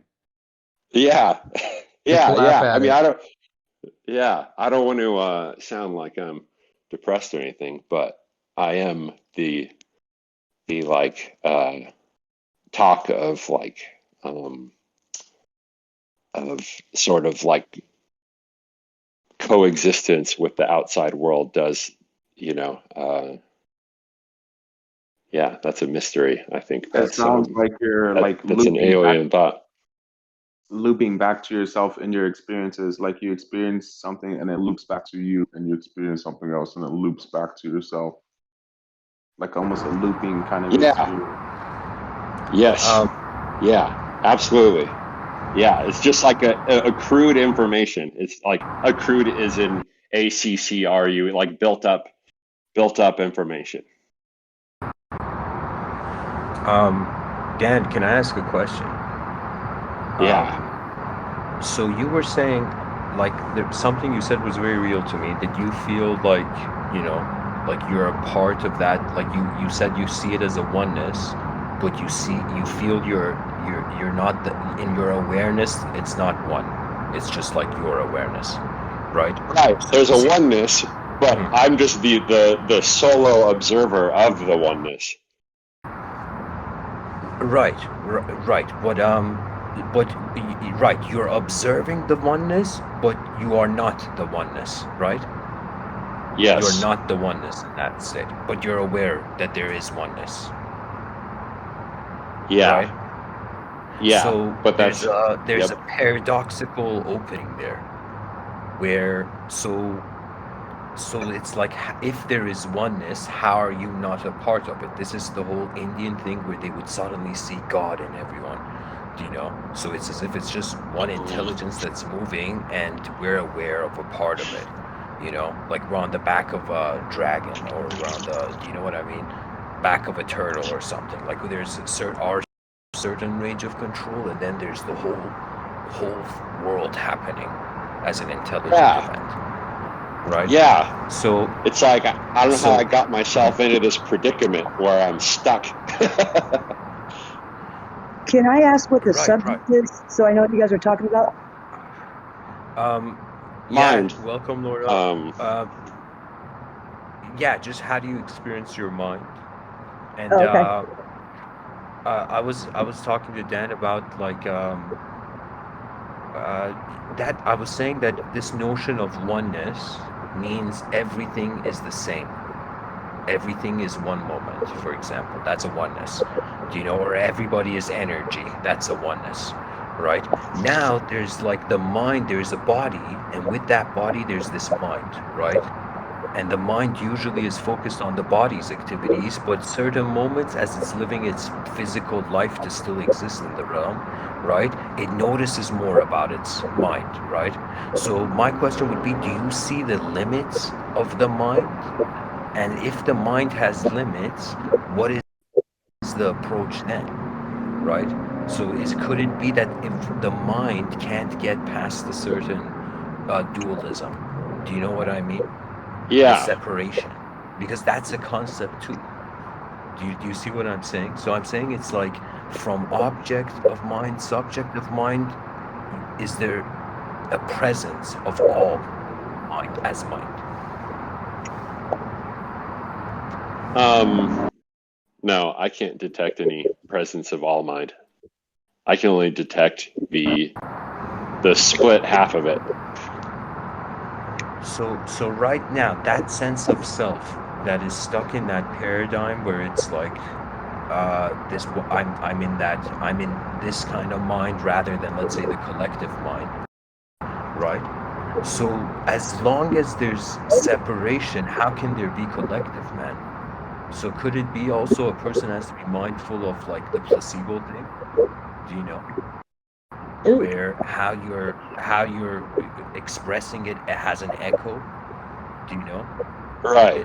What I'm saying is like have you like let's say if let's say if you're a subject, that subject has limits, right? Do you know what I'm saying? I'm Yes. saying the mind, like at least to me as one person, it's like an instrument. There is no, to be honest, purpose unless you create it.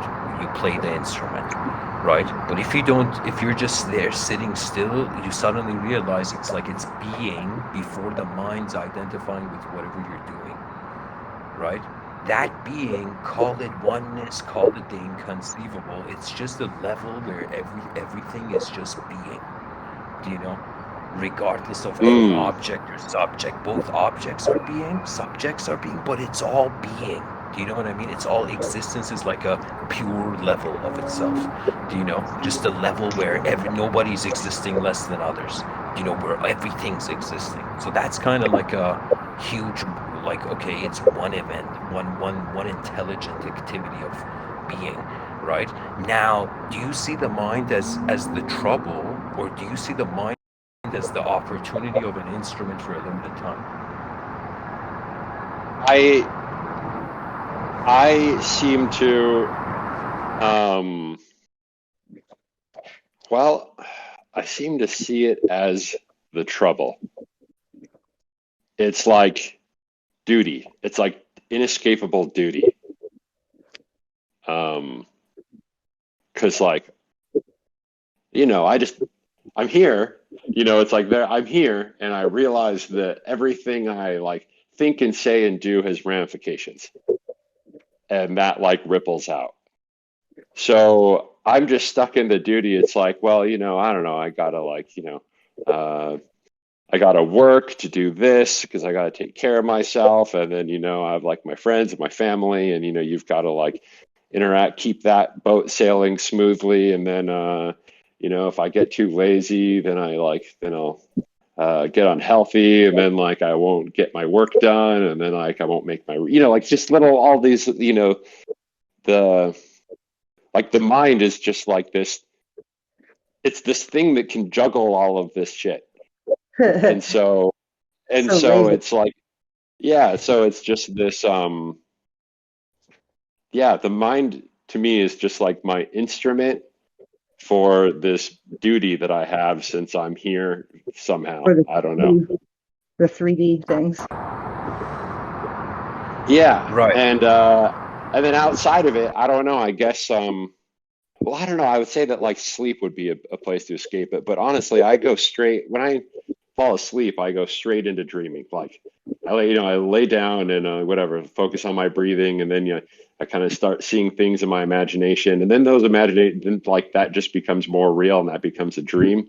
And then in my dreams, I just like continue to function like I do in the real world, except that it's like, except that it's different, you know, except that it's random, like it's like a random adventure, but it's still the same, you know, I still have like all the same feelings. You know, like I wake up from a dream, I'm just like, oh, I was doing that and I was worried about this, and then I kind of like, I was happy about that, and then I enjoyed that, and then, you know, I like reflect on it. But either way, it's a straight continuation of mind as well. Like You don't have any magical things you can do in your dreams, like you don't fly or anything like that regularly? Like in your dreams, you don't have that kind of freedom? No, no, not particularly. Sometimes, but at the time, it's just everything's relative. So if that's the case, it's just another. It's just like a changed factor, but like but it's still just another place where like my mind has to navigate. You know what I mean? Yeah, another long day. I mean, I know they're great. I enjoy a lot of dreams. It's like yeah, they're good. But I mean, it's not a different kind of like, well, it's a little bit of a different kind of being. I don't know. You don't really have memory. Yeah, memory. My identity is always the same, but my memory is shorter in dreams. So I guess I feel a little more present, you know. When I wake back up, yeah, when I wake back up in the normal world, it's like, oh crap, this is harder. You know, I always kind of miss the dreaming because in the dreaming, you're not like, I'm not carrying my entire, personal history. It's like the mind sort of isn't thing. constantly in the dream like it does in real life. Like it doesn't sit there and worry about stuff so much. It just kind of happens like in the moment. Yeah, yeah. It's a little Probably the more way like being a kid. Yeah. yeah. Yeah, I've always been able to fly and stuff in my dreams, like real, it's kind of cool. So I always had like a different feel to my dreams to reality, like ever since I was little. Yeah. It's all, So sorry. yeah. I've talked too much, I think, but yeah, that's my experience with mind. Is that I I had experience mind Thanks, Dan. I had and one nothing else. question Yeah. relevant. Sorry, one question relevant to a topic you brought up before we close this idea, right? Okay, so let's say consciousness is like in the driver's seat when you wake up and you're moving your body and doing things, or even when you visualize, consciousness is in the driver's seat, right? Now you've Yeah. gotten tired, you're going to sleep, right? You're lying down in the bed now. Consciousness is going in the passenger seat, right? So when you go in the dream state, it's like moving beyond you knowing how it's moving, right? So it's as if you're the passenger. Your mind's driving itself or animating itself in the dream state. Do you know what I mean by that? So Yeah. in this experience of being in the driver's seat and in the passenger seat of your consciousness, right? In the passenger seat, pretty much the unconscious is moving you, right? So I'm asking you, what happens to the passenger? Is your free will a sort of pilot, or is it in control, or is it just being moved? Also in the dream, I'm in the pilot seat. Like my consciousness doesn't feel a whole lot. It's a little less burdened, but it's essentially the same while I dream. I'm never like, yeah, I'm conscious in the same way in my dreams that I am awake in, but Do you realize? I don't have facts, but Can I ask you something? yeah. Do your dreams, like, do you feel like they have that same weight that, reality does? Because I feel like, to me, that's like the big difference between the dream and reality is there isn't that weight of like everything I do in here is gonna matter somewhere else. Yeah, that's true. Yes, it's a little lighter. Like, yeah, it's lighter because I think because you don't have the continuation of memory. I think, because as soon as you wake up, I'm like, oh yeah, this is the real world because now all of a sudden I know that it's Monday and I know I have like all of a sudden your whole past comes flooding back to you. But in the dream, it's lighter because you just really have like your base identity. Yeah. It's so light Not that you normally like lose it by the end of the day, yeah. or at least Hmm. I have trouble holding on to the memory of the dreams. It starts to fade Yeah. after a while. Yeah. True. I lose them as quick as I think as I remember them sometimes. They'll come and then go, and I won't just remember, but damn, I remember it. And it's gone. I hate that. I think the mind is an unknown phenomena. It's like this instrument, which is the mind. You can see it's like a coin that has a conscious side and an unconscious side. So depend on you, how do you want to play it? Either you are playing it consciously or unconsciously. For me, I think most of my day goes unconscious.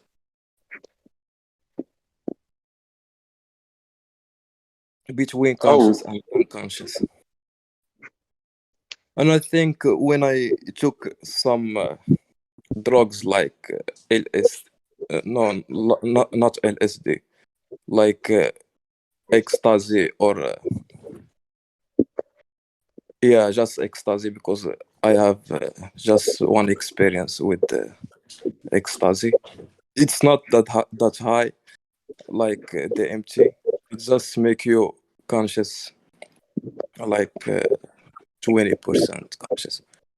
It's like you are in the normal, say 5%. When you take ecstasy, it boosts you to 20%. But the empty, it's more high. It can put you in 50 or 60, like this.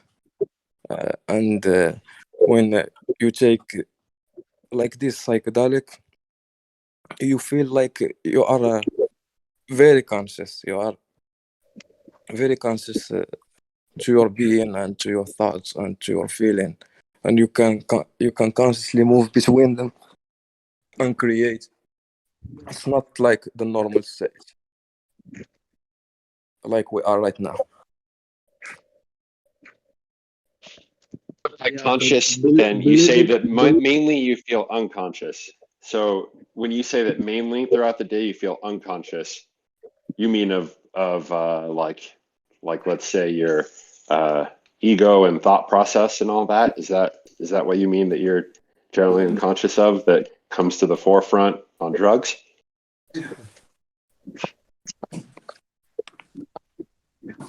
Can you repeat it? Yeah, you say that normally you feel unconscious mainly, and then on drugs that percentage increases. So if you're normally unconscious, then you mean unconscious of like your thought process and ego and all of that. Yeah, So it relates to what's thought process. happening to his There isn't consciousness much. pretty much, right?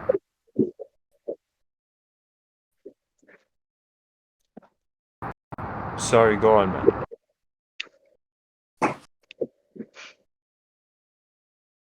No, he means he just means he's more awake in a way, right? He means he can experience more.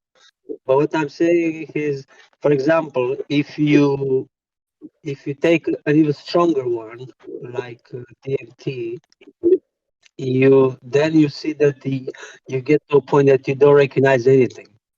So Yeah. what he says, he's like, if he's more awake, actually he still recognizes the experience, whatever he says he feels, right? The more he feels stronger, right? But he still recognizes all that. It's not like something Yeah, like I feel you have more control over your mind when you are like in this background. It's like this background you can access it more close, more you can feel it more intensely when you take psychedelic. yeah, I know. I mean, you can feel more the senses, right? Like the body. Yeah, everything inside you, Changes a little bit. you feel like a god. Yeah, but they're out of balance. That's the thing. So everything you experience, I mean, it's not totally false, right?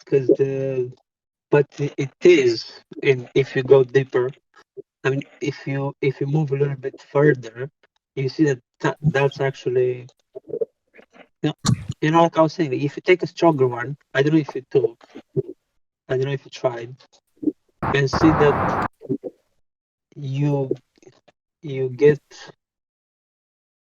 like you don't like you get to a point where you don't where like everything is like I don't know. It's so hard to even explain, right? Because it's like you can't. It's so unknown that you feel so then it's like you feel nothing. I don't know. It's Infinite. so there is nothing. You can't handle it. You can't end this. It's just a never ending. Sorry, it's just another. Just explore and explore and explore. Yeah. So I wanted to say, we can actually go to the next speaker. Star, if you want to take the microphone and answer the topic. What's the topic? How do you experience your mind? So that thing you were responding to Red Pill about, like you can now share your view on the mind and connect that to it. Yeah. Just how do you see the mind? Just as if someone asked you, I don't know. Well, it's just like an interpreter of what you're like. Imagine you're in this place like a light, like it's complete darkness, right? And you're dropped.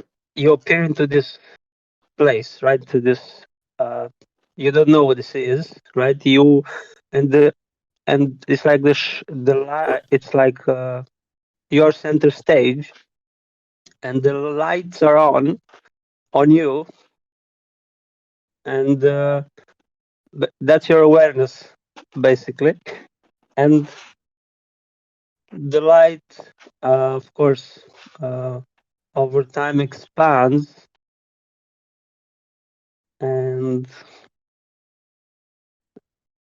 but at some point, of course that light, let's say metaphorically, casts a shadow, and the shadow, of course, has its properties, like it moves exactly right. Doesn't have any I mean, there's some similarity there that which I found interesting, how if you identify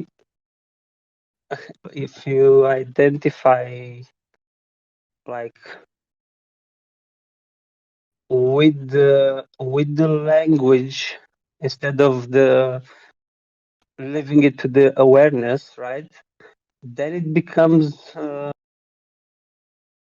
then the light, I mean, doesn't really grow, that was the important thing from the beginning.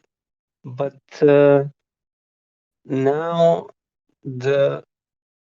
like you're exploring the dark and more or less guessing, playing, right? But it's stupid play because really doesn't really have much meaning in the bigger context. Like, you know, really discovering who you are and understanding. I mean, not forcing yourself, right, to take care of yourself. You know, all the natural, normal things, or avoiding to look at what I am, right, instead of just playing. But of course, this complete freedom to do what you want, right? but in that freedom, we should use our sensibility, our intelligence, right? In considering this, that's why we should just look how to deepen our understanding, and slowly our discussions will not only become more meaningful to everyone, but it will be like a different cooperation, because we already have the instruments for advanced communication, right? Do you think we cannot? We can even right now, if we want, invent our own language. We can do anything, right? But okay, of course, it has to. Can I just say something, Star? So see, so in regards to, let's say we're different, so many different types of human beings. We each have a mind, and then there's known components and unknown components, right? Like I know what I'm looking at right now, the environment, but I don't know what's like in like the Andromeda galaxy, right? So there's a limit when the mind is starting, there's a limit. There's an object level, then there's like a subject level. Then from the subject level, the subject questions, why am I a subject, reaches the observer, right? Now, this is where if you have desire, right, then it's as if your mind comes back from the observer. You can't stay in it. You're pulled back, let's say, more to the outer again. Do you know? But if you I don't know, reach a realization, noticing something about the presence of your mind. See, wanting people to cooperate, I was thinking about that too, and I was like, it's unknown. People are unknown, like everybody's an unknown system moving. Do you know? So it's like when we can acknowledge the unknown, then the structure surprises us. But if we don't acknowledge the unknown, we expect, and if reality doesn't appear to our expectation, we suffer. Do you know what I'm saying? Right? So I'm asking you, how much do you see like in the presence of your mind and object, subject, and what is your final conclusion? Right? So what is that? What is your final view on this? Right? On the unknown, or what's actually here? Yeah, well, yeah, that's the thing. That's the thing. It's unless you've had that, unless you've had that happen, and you anyway, basically, I'm not sure exactly what happened to me, but a few months ago, like I couldn't. It's very hard to. Okay, it's very hard to. Maybe it was just like you see now. I don't know exactly what that was, but it's like I can't even understand yet. I don't know. So But I'll make I it couldn't. easier. What happened to your sense of self in that state, in that thing you experienced? You said a month ago. Yeah. So my mind was completely blank. Like when you're a child and you have absolutely no thought, nothing, right? And I couldn't, I was looking, I couldn't recognize anything, right? This is what's hard to explain. I could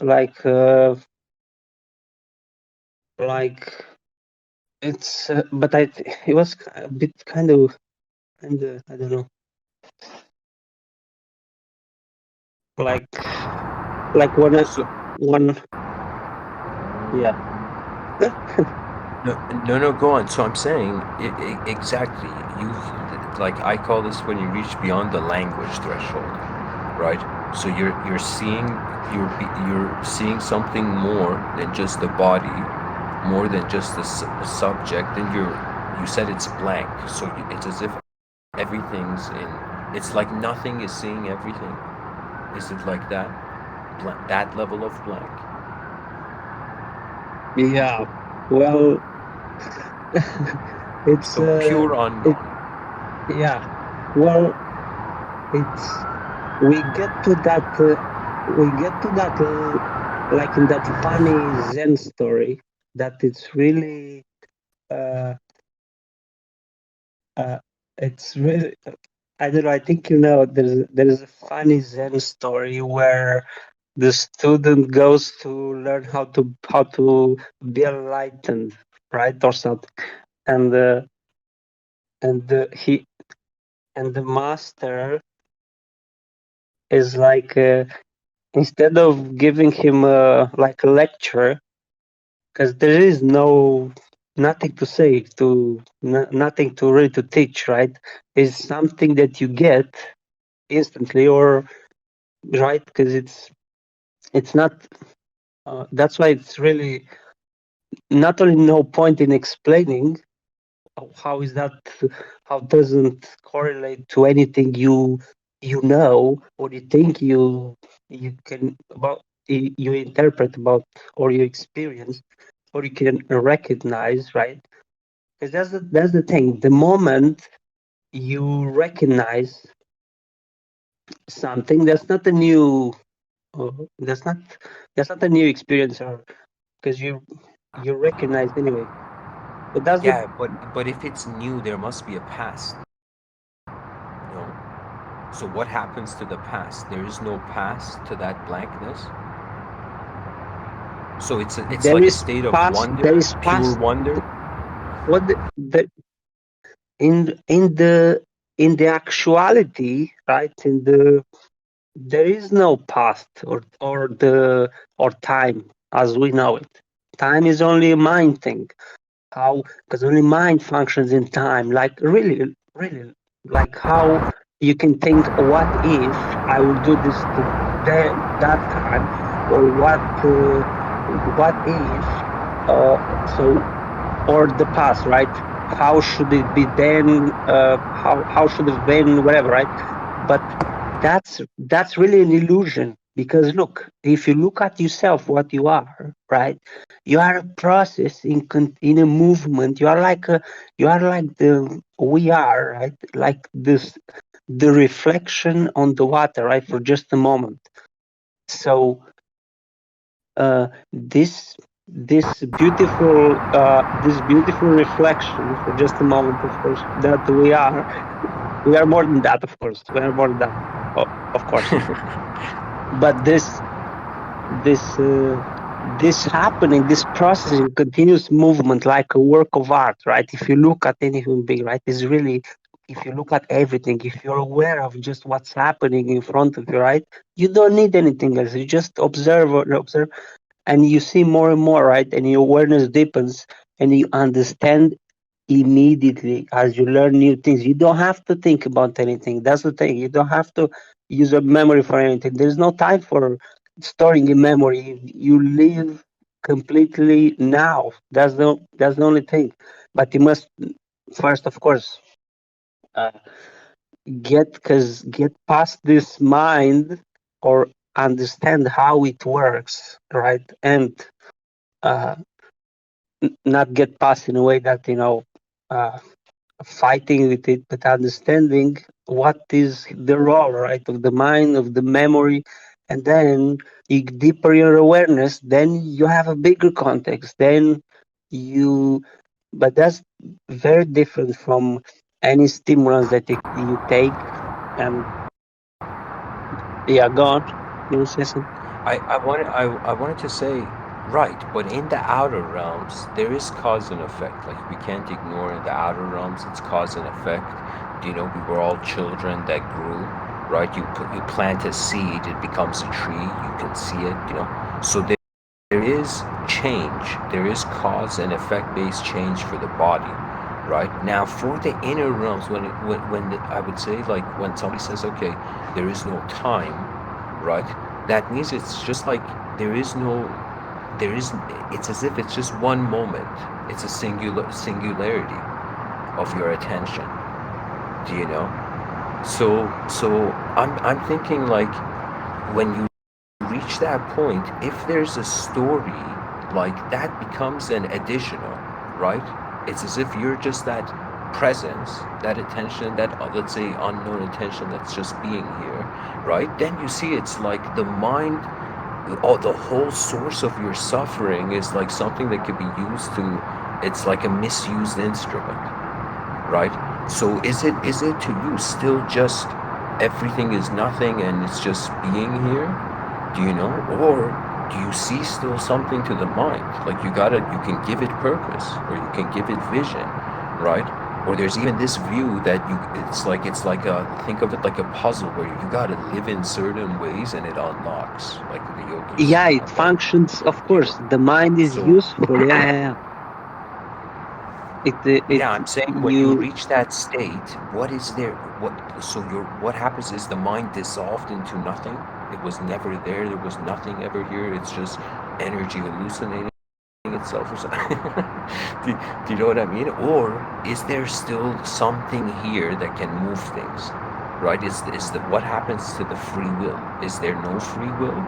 If it's no free will, that's like being a complete passenger of reality. Do you know? You become a passenger. But if you use your free will, then you can at least pilot certain dimensions of it. Right? Now, those people who attain that, let's say, supreme insight of, like, let's say they attain nirvana, do you know? It's like that's when the games of life are not the point of it, right? It doesn't mean they don't still live. They go live and they fulfill their duty as, like, this species of creature they are, you know, right? But at the same time, they know they are not that, so they're free from the suffering of that. Right? So do you know what I mean? So it's like the end result isn't, I mean, it could be in maybe like, I'm envisioning it like 3,600 years from now will be like, okay, enough shape, we're done here. enough being an object or a subject, like some sort of going beyond that. But now their object is like a dimension where there's meaning. The subjective point is like, why can you have ideas? Like, what's the meaning of that, right?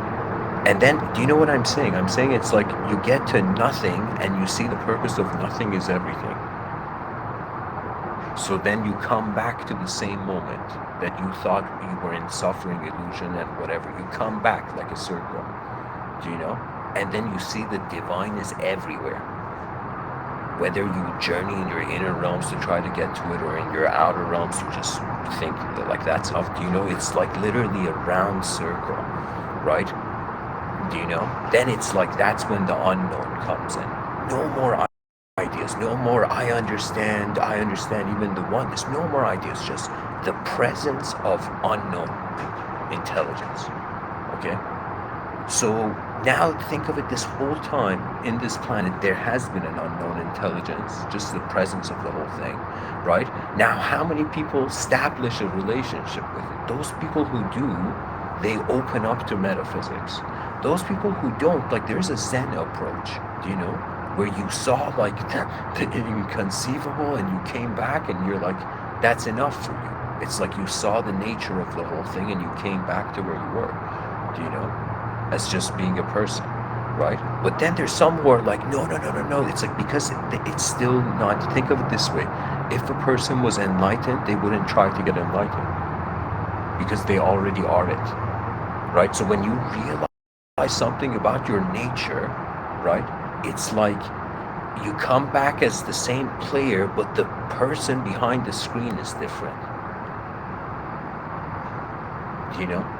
So I'm saying if you reach a moment, that sort of state of just, I don't know, pure being, the free will is still there. What happens to your free will? That's my question.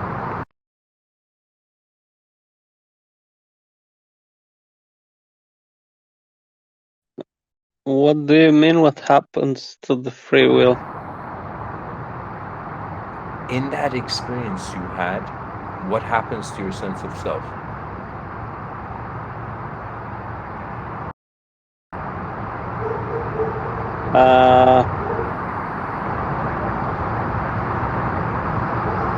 I don't.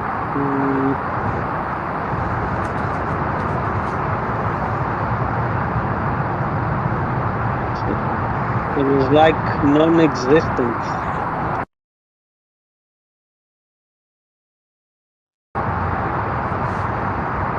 How do you define non-existence? But of course, that could only, I think, that could have been because it was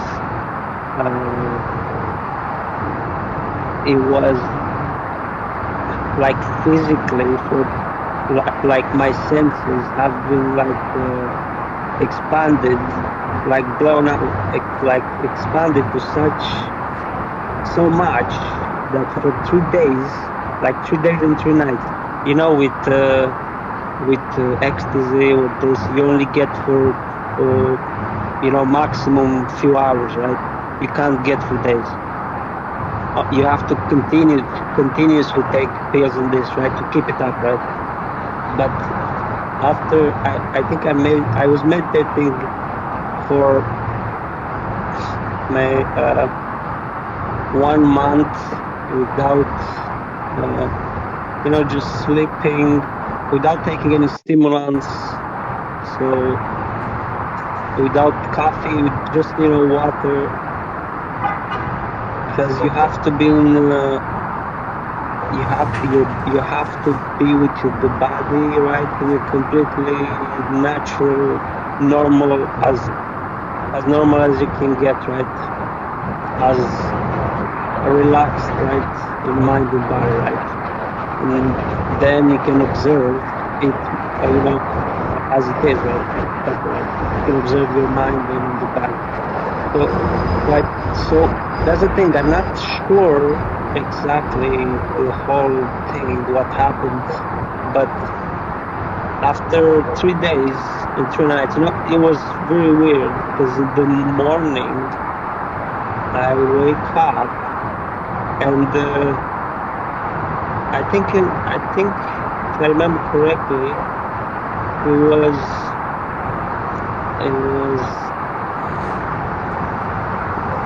yeah, I felt quite good or something when I fell asleep. And in the morning, I felt like I don't know. You felt everything was felt good, but everywhere, the whole space and everything.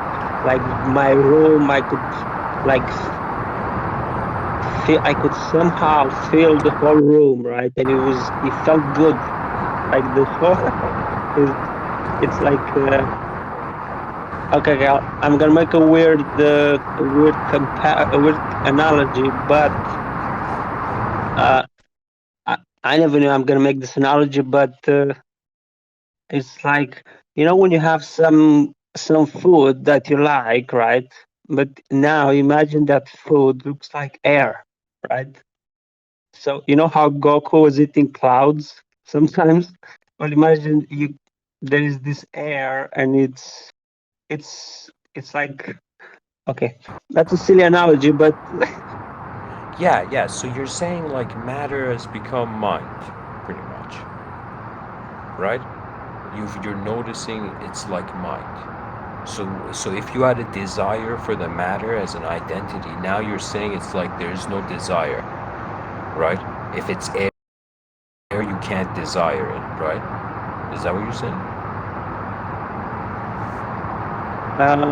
no, I was just maybe taking it too far. I was just making an analogy for how good it felt.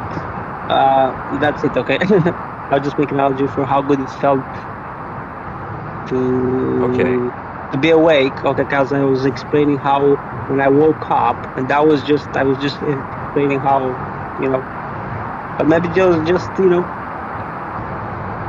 I don't know. I'm explaining just these 3 days, right? When this something weird happened. I'm not sure even myself what happened, but look, I'll just explain because it's interesting how when I woke up, right? So I felt so good all over the body and everything, like 10 times more than any ecstasy or anything. Did it go away? Huh? Did it go away? After 3 days, yeah. That was the weird thing. And that's the thing. Even when I was moving just the little finger of my hand, or let alone the whole body, right? Even I moved a little bit of little finger, I felt even more like going through my whole body, right? Like a sensation, like a vibration that felt good, but so deep that wouldn't compare to anything that you know ecstasy is like so strong, right? That was also, but I was so relaxed, like so relaxed, like completely relaxed. And the body felt so good, and I was making, like, I was dancing, right? Then it was Yeah, weird yeah. how I was, So then I was how do you feel about it now? Like, I mean, did that change now, your, like, is it now. something now that it's gone and you want to get it back? And like, Well, that's the thing. On it's like the body is so intelligent, I think, that it made it clear for me, like it showed me. That's when I understood that no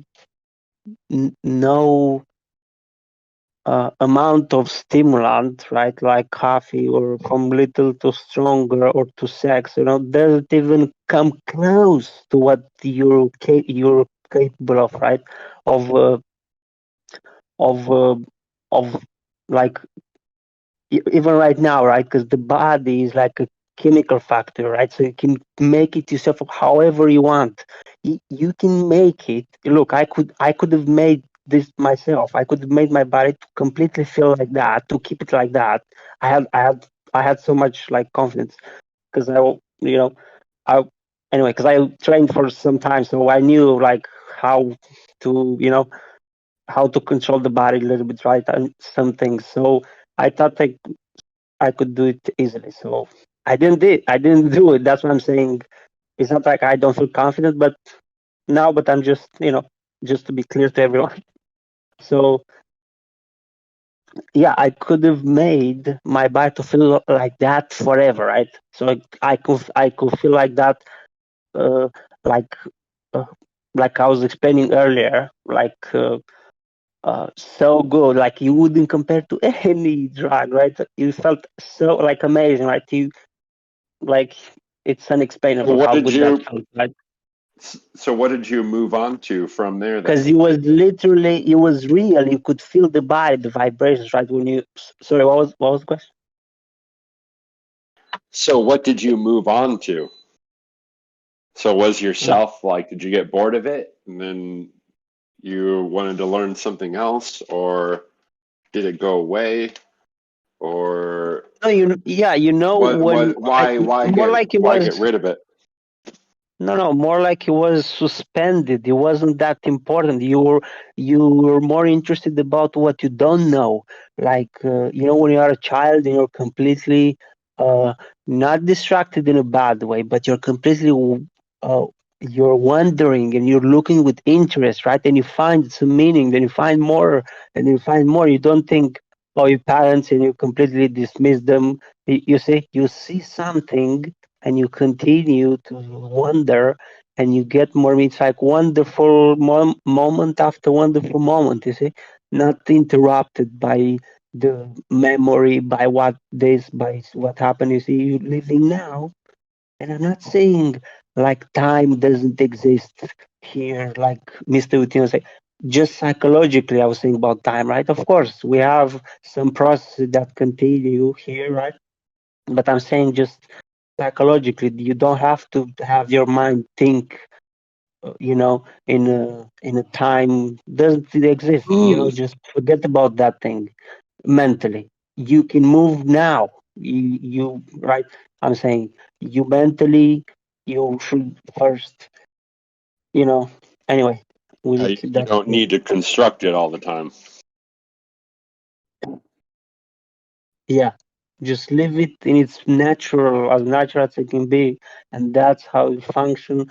It knows it's too intelligent. You don't have to control this or that.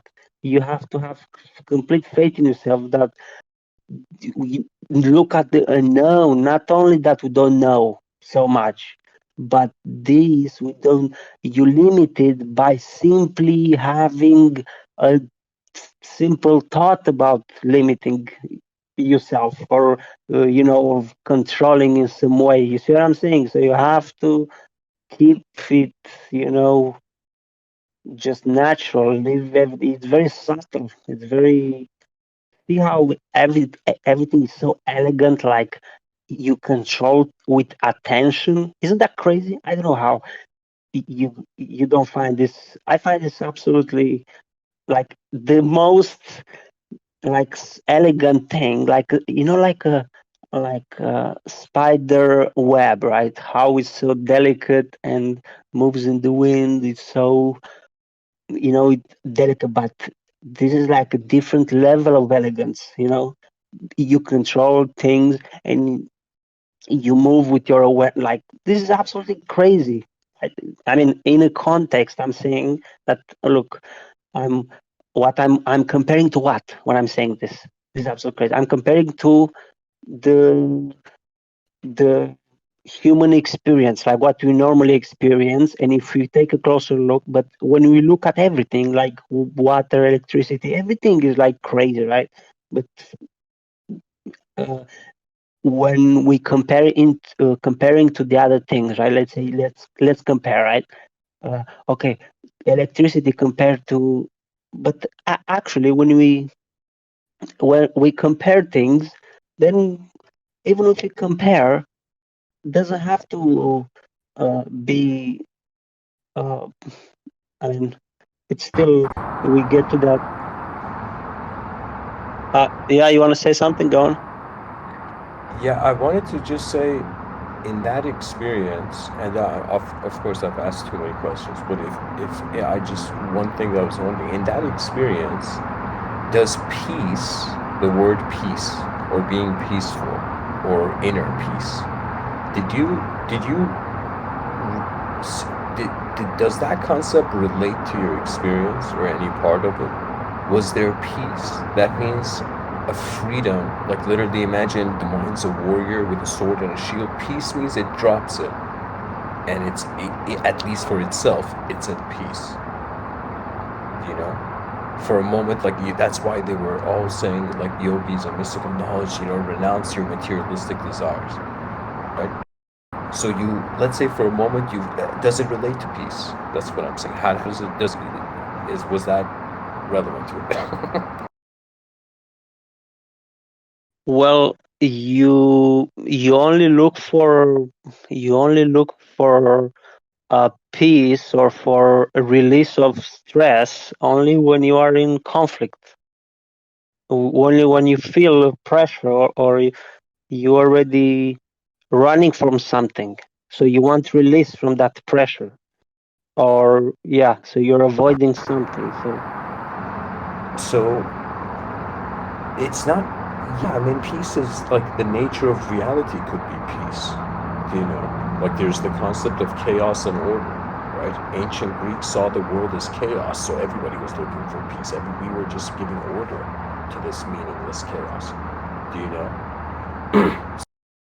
So I'm saying, like, the concept of peace could be more than the mind, right? In certain fields they talk about that. It's more than the mind, and it's, well, everybody has like a different conditioning, but it's a state. It's not a reaction to a concept. It's a state of being, right? So I'm saying that in that experience you experienced for 3 days, how was your state of being?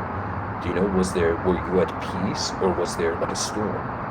Did that experience shake your world, or did you find yourself more content with the world after? So that's what I meant by, like, how does peace tie into it? Because if it's not Oh, peace, oh. if it's not advanced, like did it advance you, or did it send you into like more turbulence? Sorry, or did it send me where? It interrupted. I'm saying, was it were you at peace after the experience, or was it turbulence?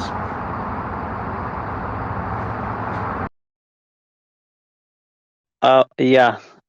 Oh yeah. I was totally. I was so. I never been more relaxed ever. Like during that, of course, I felt so good. Even when I was walking, of course, everything felt so good. Even when the body was moving, right? Oh, I felt so good. When we even what imagine even what I was when I was moving my little finger, right? I was moving a little part, then a little more, then a little. Then I was closing my hand.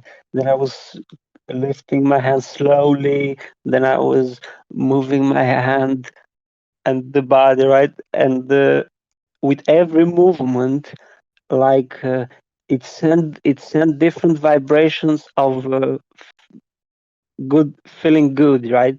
I don't know how to explain it, but um, it's so maybe it was just had something to do with what my mind was working on previously as well, because I think a part of this was a way of my mind of showing me something for me, right? Specific for me to learn, right? So How is your state now versus when you experienced that? yeah, Like, has it changed you, or like, do yeah, you act this? Go ahead. well, Sorry.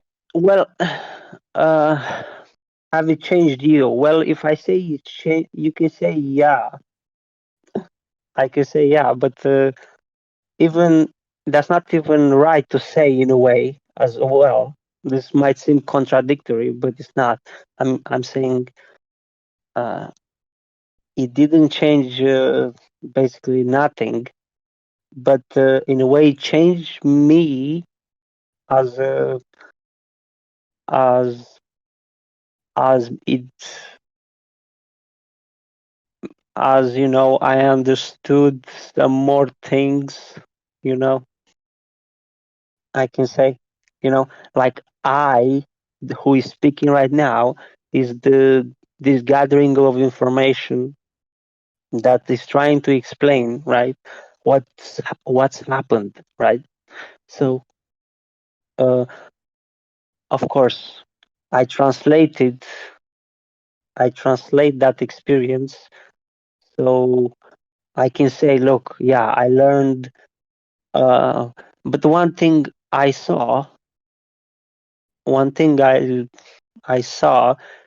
it made clear for me. It's uh, how when you are under stress, like the mind is in conflict, and you feel stress, you are under pressure. You're looking, and if you're doing something to the extreme, or you have an extreme somewhere, there's an extreme, right? Even you took something to the extreme, could be anything, right? From food, from if you think something is one of your senses dominant, you have to check. So, everything, something is, you know, extreme or dominant in your life, in the body. You have to observe where that is coming from. The mind that controls that. How is the perception of that? How is your belief about that? So you check. So you're clear on everything. You remove if your mind somehow it controls some parts of your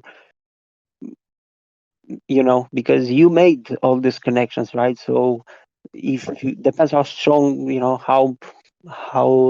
how much you rehearsed that, so that's how stronger it is, like on autopilot now. So you have to observe more to, to make things into balance again. And then once you have that already point of balance, when you can say you're already at peace, then you're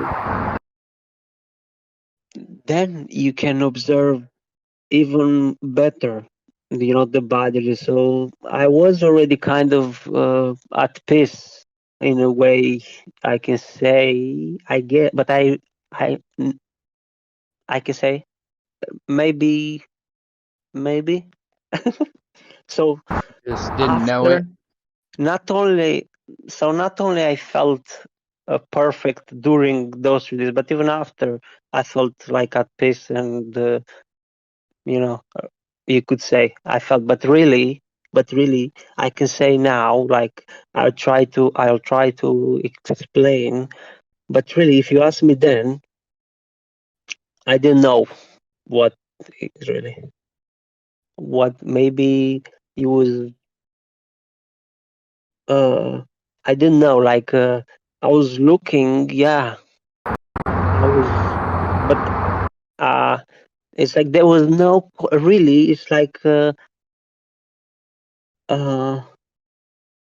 because I had nothing to say. I understood that what I know and what I see, it's really, you know, really, if you look at what you don't know for real and you understand, you have a different drive, okay? If you understand it, die one day, but you don't understand intellectually, of course, that doesn't mean anything, right? Doesn't mean anything. You'll die. So what? Doesn't mean anything. You have to really observe what's happening, this process, breathing all the time, so you understand you can die in a second. That's right. Right. So That's first you have yeah. to get this all right. Then you have the drive to speak. Then you understand that time is important and you don't have time to waste it. So we should make this conversation meaningful now, more meaningful. So we should, but anyway, yeah, we should, take Right. care of ourselves better now. Start Right. recognizing, start go on, yeah, go on. Okay. Interrupt me. Nothing, man. I wanted to. Oh, you have. Go on. I didn't mean to interrupt you. No, interrupt me. I want you to. He's asking for you to interrupt him. Okay, did we just step into another parallel universe? Okay. First of all, I wanted to say, is it okay, Star, if we move on to the other speakers? Yeah, go on. Okay, so thanks for sharing. Now, Lorna and Bob, you guys are left. Everybody's pretty much spoken. So who would like to go first? And the question is just, how do you experience your mind? You can start simple and then share complex experiences. Or whatever. Who would like to go? Who would like to interrupt me now? I can interrupt myself.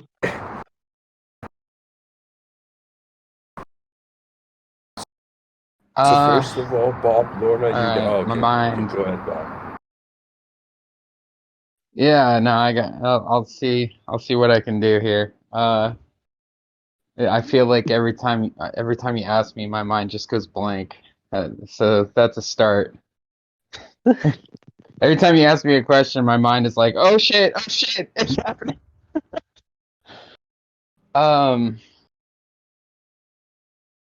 Yeah, I don't know. I feel like Explain my what mind. come into your mind. What's that? So so guys, Explain let Bob have the microphone, and then we open up the Q&A. So go for it, Bob. Just share, and then. And Yeah. see, I just All want to say, right. So, it's like everybody's lived a life, so there's a lot of information in every person's mind, let's say, they're moving. So I would say if you start simple, then you might suddenly notice, you know. yeah. So what I was saying is I feel like my mind is just responding to what my body is feeling a lot of the times. And You the sure it's happening like that in that order? uh I no. I don't know. I don't deal in certainties. Why don't you Or at observe least I it? try not to. What's that? Why don't you observe it more closely? Well, that's the thing. I feel like my mind is observing what my body is experiencing a lot of the times. Then Yeah. observe the mind as well. You you can observe the mind as well. Well, yeah, and then my mind has, its own kind of response to that feeling of, trying to understand it. And that can either go really well or, just end in a very It, yeah, because the mind is used to analyze, right? But you yeah. observe that analysis. You observe the mind. You're aware of your mind working that way, right? So there's a distance once you observe it more. You didn't observe, maybe you should just observe more how the mind works, right? Not just be aware that all those answers, they're not your answers. They're just the mind working to analyzing, right? And then So just where am I observe in that process? and just be very serious about observing the facts. Like, look, the body is feeling something. It's feeling something, right? You you don't immediately follow the mind because the mind, but you are aware that just the mind will interpret however that body reaction was, that body feeling was, that mind will interpret that signal in a way, right? That is a fact, but that doesn't mean, that signal has to mean that, right? That's only, so you just observe very closely, right? You're just aware of all these processes happening without, just close your eyes, sit down, and you'll be fine. I wanted to share something, right? So I don't know if you guys know this, in Zen tea ceremonies, like in the path of Zen, right? When the guy's drinking tea, he's doing nothing else. He's not he's not he's not trying to do anything. He's just there drinking tea. It's like there is no meaning, no, the inner realms are like at pure stillness, you know? That's the Zen approach where they're trying to they've noticed the simple common denominator, right? So it's just here. Everything's present. I'm present. This is it, right? So it's like the person has reached that sort of state of mind. I think what Starve is trying to say is that, like, the impression I got is like, okay, now that you know you're in this presence, is there content in your presence, in this attention, and then what's happening to that content? Like, do you know that means like the body has its own kind of actions, then your mind has its actions too, right? So how would you see it in that context, Bob, where even though it's just everything's just the present, it's like, what is there any what's happening to your imagination? Uh, I just feel like you're gonna have to elaborate on that. Sorry. So where you have ideas right now, I think you're not right? I'm in saying, sure. Yeah, Which sorry, man, just really quick, I'll get this out there. I'm just asking, how are you a subject, or have you reached a point where you've realized all of it, or is there unknown variables to the mind, to the moment?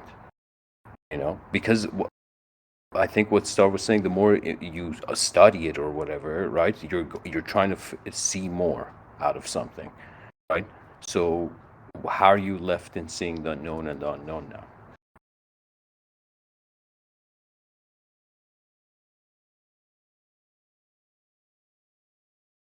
I think he's not present with the real processes, and the mind uh, is casting a spell on him, so to speak, like making him feel in a certain way, which is he sees as a he feels maybe as a reality, but that's not if you actually start observing, because that's the only solution. You don't need to like take pills or medication for it. You just have to look what's happening with this process, and the intelligence will sort your body, everything in order for you, right?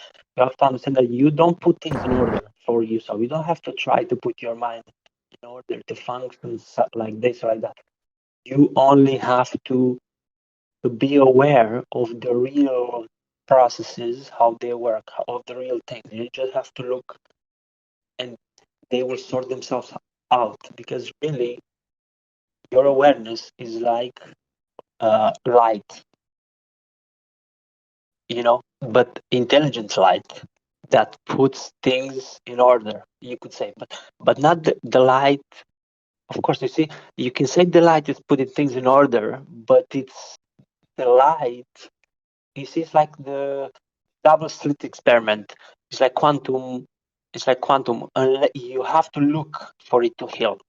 You have to be already aware that you look good, aware that you're in that you're in what world you're living, that you're living in an intelligent universe and aware, but you don't know how deep this goes or how real this is unless you look and make a real connection, and you start to live. You're a different.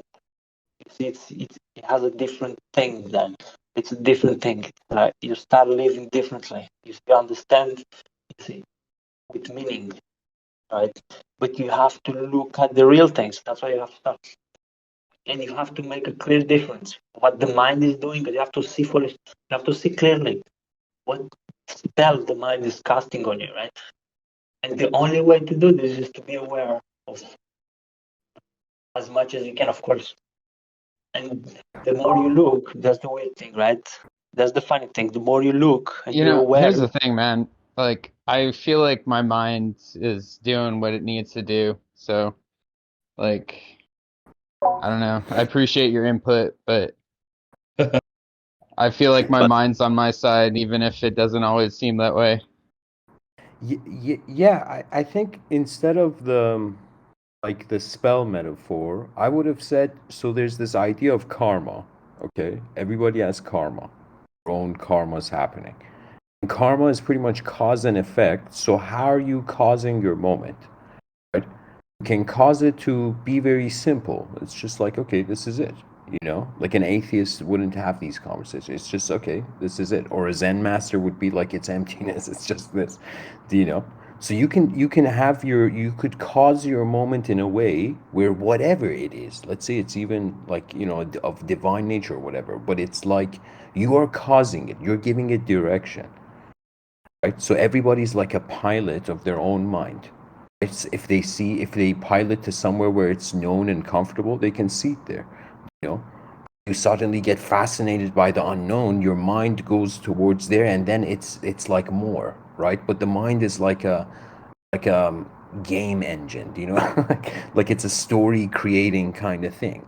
Right, so the search for the depth of life, it's like, to be honest, it's like trying to figure out where a character in an infinite world goes, right? So it could be that Starve, those dimensions are endless. You can endlessly keep studying your mind, seeing it so many levels, but it's like, what is then freedom, right? So freedom would be like, at least from the Zen view, it's like when you forget yourself, you awaken to the nature of all things. I think when you get to that point, there is no, I mean, there is, of course, still a mind, and there's still like so many things you can go and explore, but you Yeah, reach but a it state doesn't of being, recognize anything. you The know? mind, it cannot even, the mind cannot even comprehend anything when you No, reach. no, no. It's It just all the depends mind what causing archetype. itself that way. It's not that the mind can't, right? The thing about spells was that the spell limits the person's reality. You see, but if the person is causing their moment walking different ways, there's no, it's like as long as there's free will, there's no container. You're choosing how to contain the moment, meaning. You know what I'm saying? So I'm saying it's like, I would say what Bob is experiencing is close to like Zen. That's just how I see it. I don't think there's blindfold or anything. It's like it's just starting from the presence, the Yeah, moments. man, I'm just living my experience. Like, I don't know. I'm definitely not trying to be lectured. I mean, kind of, but not really. Not like that. Try to, why not? Guys, it's just a philosophy group. Let's just keep it to that level. Yeah, I agree.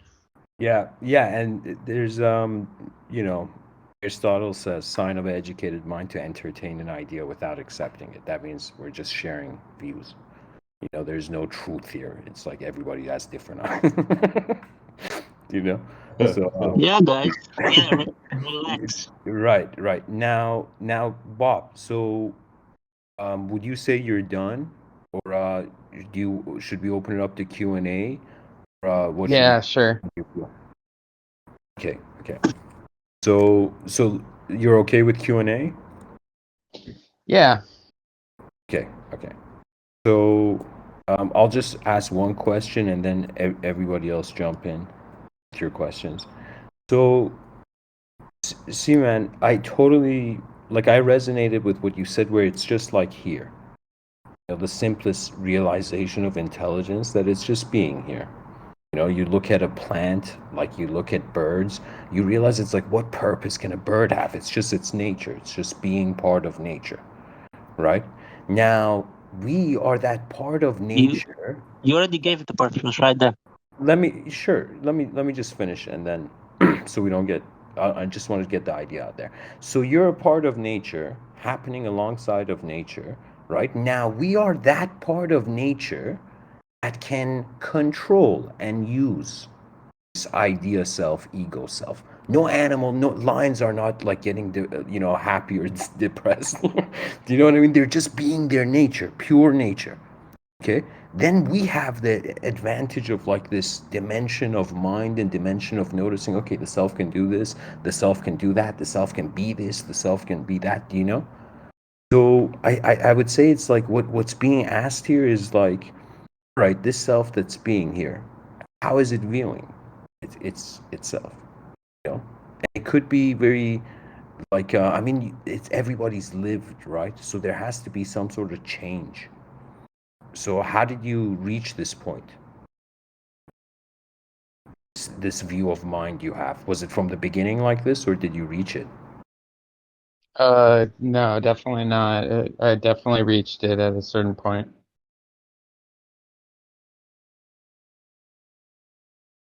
Okay. Yeah, I don't know. I So think before you reached it, how was it like? Did it simplify the moment? What happened before? what simplify the moment. I'm pretty like before you reached this, like what was it like? I don't know how else to ask it, man. Sorry. No, that's all right. Before I reached the my way of experiencing the mind, Yeah. Like how did uh, you get just to a the lot state of of life experiences. A little experimenting with drugs. Um, some bad moments, some good moments. Yeah.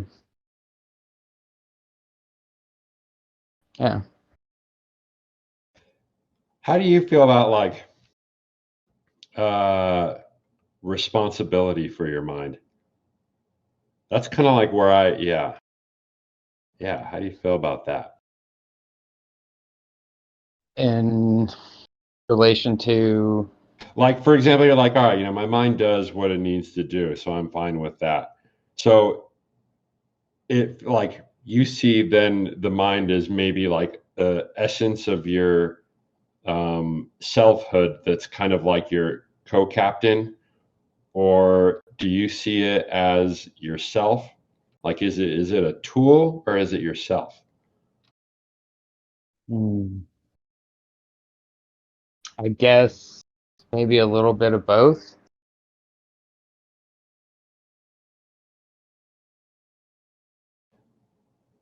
Yeah, so like,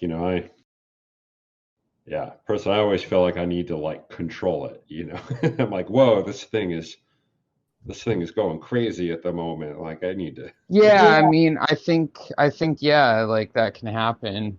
But at the same time, I have moments where like I feel like my mind is on, on my side and like doing things for me, making me see things and experience things in a very, meaningful way. Yeah. And yeah, I mean, I think that being aware of those moments is definitely important, and I've been working on that, but yeah, I don't know. I don't know where I was going with that, honestly. I mean, I think you answered it. It comes and goes, right? Yeah. So there's certain moments where you're moving it, or let's say a person gets tired, right? Then it's like life is moving, kind of. It's like less of a personality. Like the moments, just like that moment before you sleep, you're not a person. Yeah. Well, and yeah, I think that there's things that like, that your mind pushes you towards that, you can either ignore or you can kind of go with the flow, I guess. And I think that it's always gonna throw those out there for you.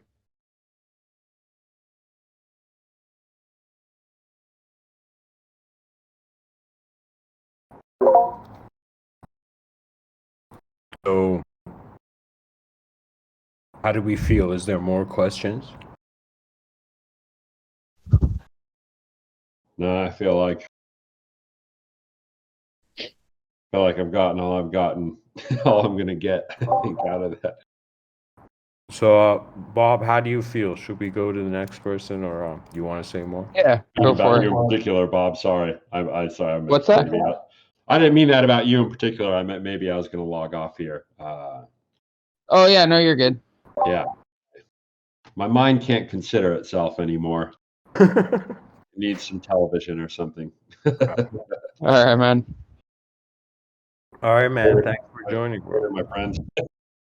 Later. Okay, so Lorna, would you like to say some things? How do you experience your mind? You're the only one left. I'm the only one left. My mind in reality or on psychedelics or dreams. It's pretty much like so far in life, how do you experience your mind? If somebody asked you what is the mind, like how would you share from your experience?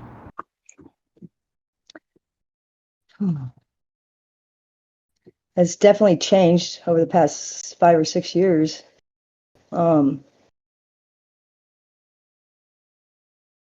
During doing some research and whatnot, I wouldn't call it in my paranoid state, but when I started realizing how easily our mind is manipulated and brainwashed, basically, aimed a particular way, if you will. And the life that I had led for 45 years was what I consider to be a pretty good life. And I consider myself to be free and living, and I felt it too. And then this awareness came and some information came, and I started to see how easily we are swayed. And so I started looking into how, you know, how to brainwash, how can you read somebody's body and tell what they're thinking? How do you, I mean, there's studies and things that came into, say you go into an interview and somebody hands you a cold beverage or a warm beverage, you're going to respond to that interview 2 different ways because of what they handed you to drink. One being warm and one being cold, literally.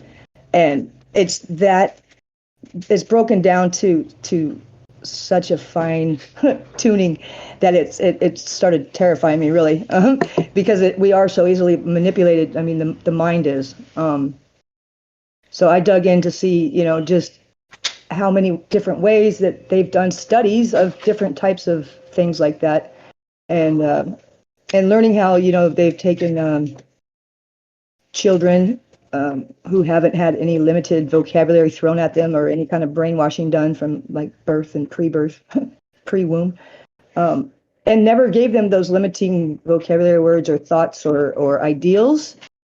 And I see what they're able to do in the 3D realm, and with the mind manipulating everything, are being able to use this solid, not solid, but this substance between me and the wall that we call air, that we say is nothing's there, but being able to use whatever is there to do things, manipulate things, move things, to be able to get into people's thoughts, to be able to send people thoughts, to be able to see things on the other side of the world, to do, and with accuracy. It's amazing, and it opened up a whole nother door to me of what we are capable of here on the 3D. And so to me, it's pretty much the mind, to me at this point, is unlimited creation. I think we're co-creators because of the mind. I think that's why we're here. I think emotion plays a part in the co-creations in the electrical field. And I'm just basically trying to get a handle on how the mind actually works, not what I was taught how it works, because what I was taught to believe through medicine and whatnot, medical and whatnot, it just isn't right. It's not right at all. And I'm trying to get my bearings around all of it just so I can make the most out of my 3D experience.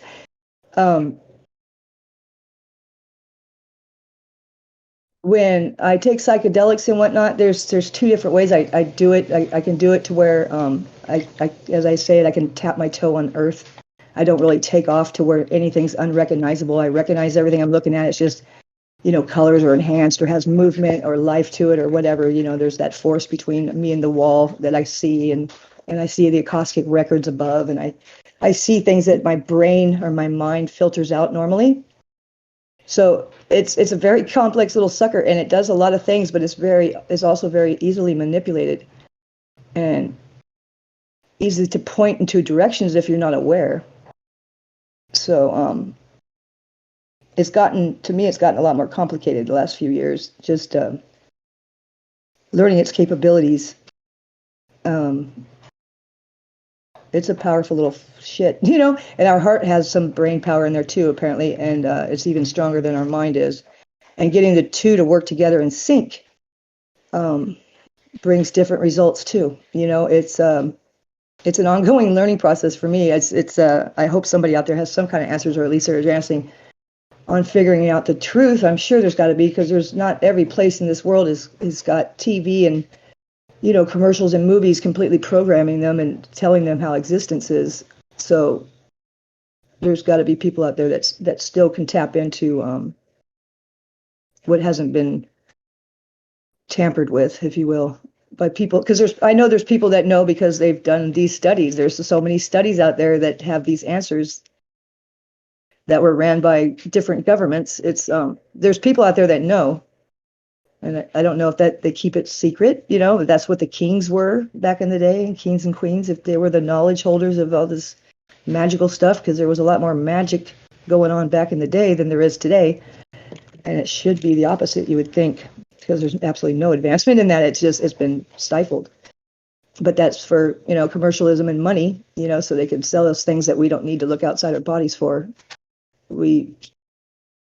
So it's the mind, it's the way I see mine right now, I'm trying to unprogram it. I'm trying to get, I don't know if I can ever get to the raw meats and bones of it, but I'm trying to get to the point where it's not so limited. And the subconscious sucks, because that's where you got to get in there and really change it, because that's what makes your spontaneous turns that you don't know why you went this way instead of that way, and this and that and the other that run your life 90% of the day. Your subconscious is running your life, and we're not living in the moment. I mean, most of us try to, but it's shown in tests for those too, that we run most of our day in stress, in subconscious mode. Well, most of the people out there, and we really don't know anything about our own our own mind. At least not like the public, like everybody understand it. And I think that's a shame, because I wonder where we'd be right now if that part of us wasn't stifled and quieted down and almost made to where it's not even functioning anymore. You know what I mean? How many people think about their third eye and their thoughts and manifesting? I mean, it's becoming a little more vogue now, but that's just in the past few years, it seems like. But I don't know. It's unlimited for me right now, because I haven't been able to find a limit on it, on what it can do. I mean, to me, it helps manifest. It helps create here. We're co-creators with the whatever higher power creator there is. It's just, I'm just bummed that it's been limited, and I want to unlimit mine, if that makes sense.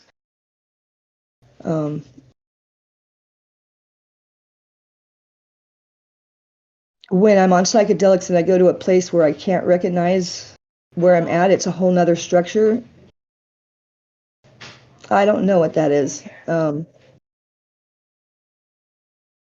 I've been in places where buildings aren't really buildings, they're just lots of beams, but you're going through them. You know, it's interesting. I don't know where that would come from, because there's no movie or anything that would trigger certain things I've seen under psychedelics.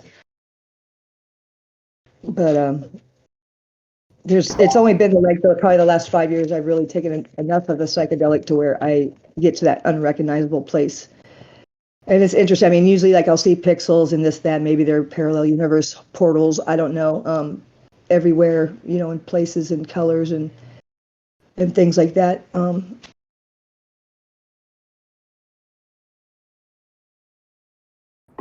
So, just a question. So, this programming that you see, as if like from childhood you were programmed and you want to unprogram it and find a state?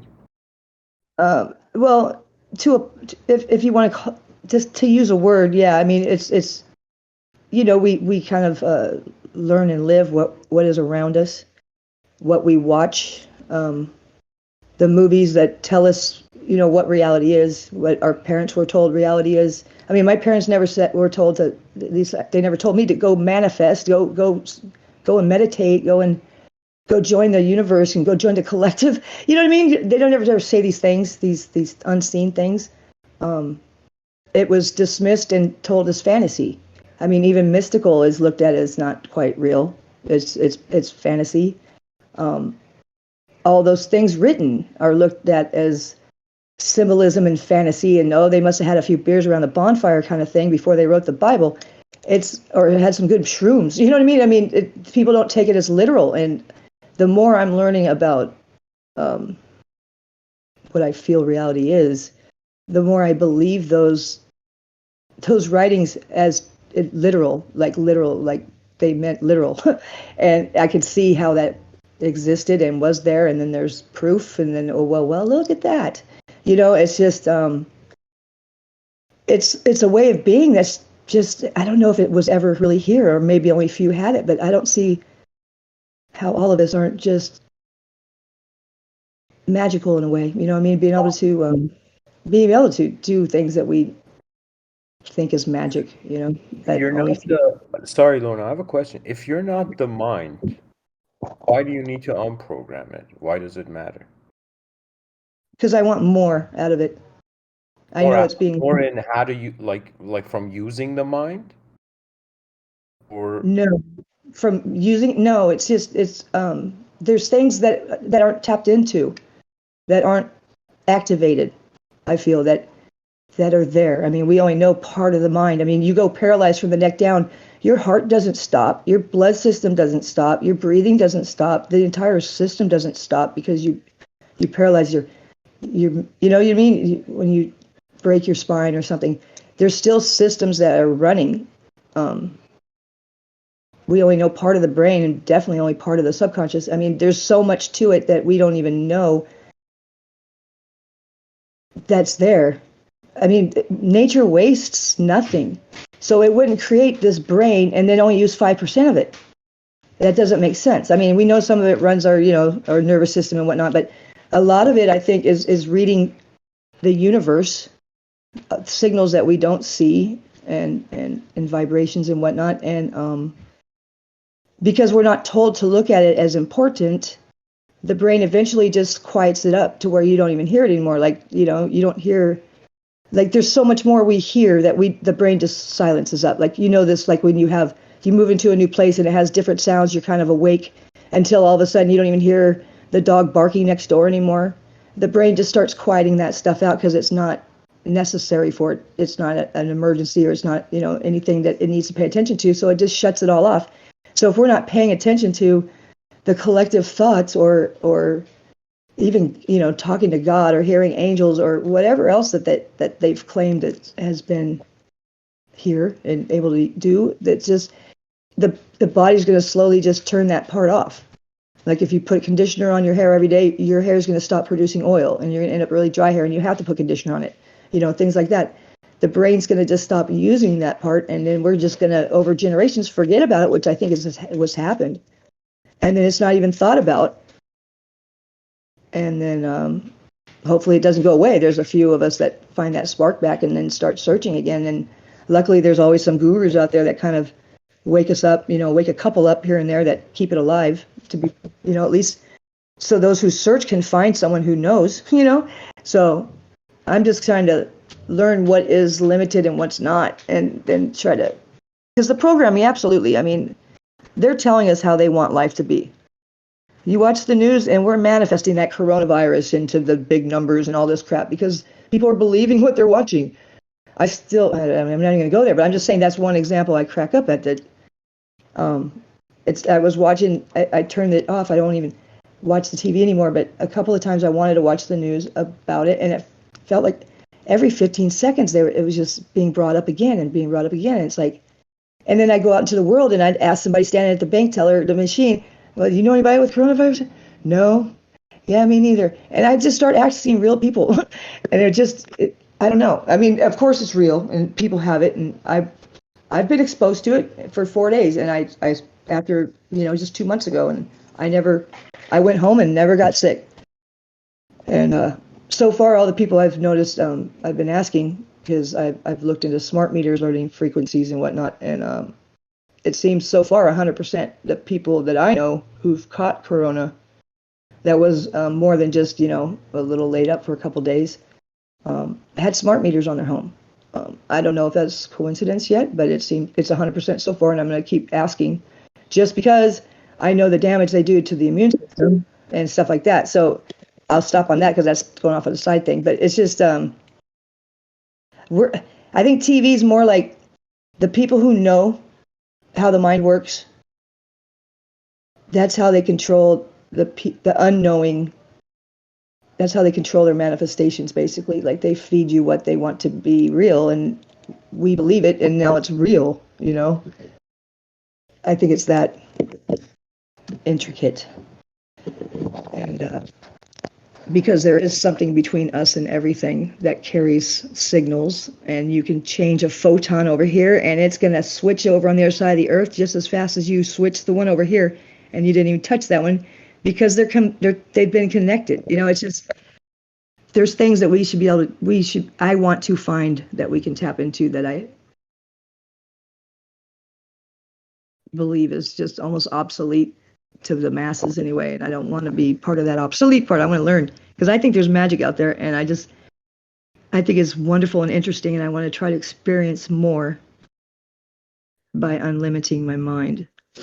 All right, there's more to the mind, right? That's There's your way more. Yeah, I think we know about 5% of it.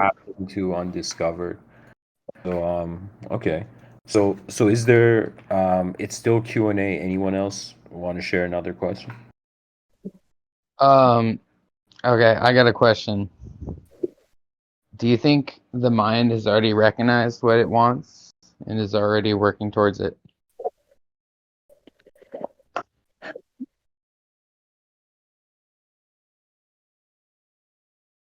No, because I think that's part of the programming. Because if you look around your life, you got exactly what you feel you deserve by programming, by your parents' expectations put down onto you, what their ideals were put down onto you, unbeknownst to them, but it still was. We're living exactly what we feel we deserve. And if it's not what you want, then you're not, your subconscious is programmed. It's got something in there that's limiting you. Period. It'll make you miss an appointment. It'll do stupid shit, and that's what the subconscious will do. It'll do stupid shit to set you up to fail if you feel that life is a struggle and this, that, and the other. You will continuously struggle because you're going to be your body's going to set you up to see struggle. You know what I mean? Like you buy a new car, all of a sudden that car's everywhere. That car's always been everywhere.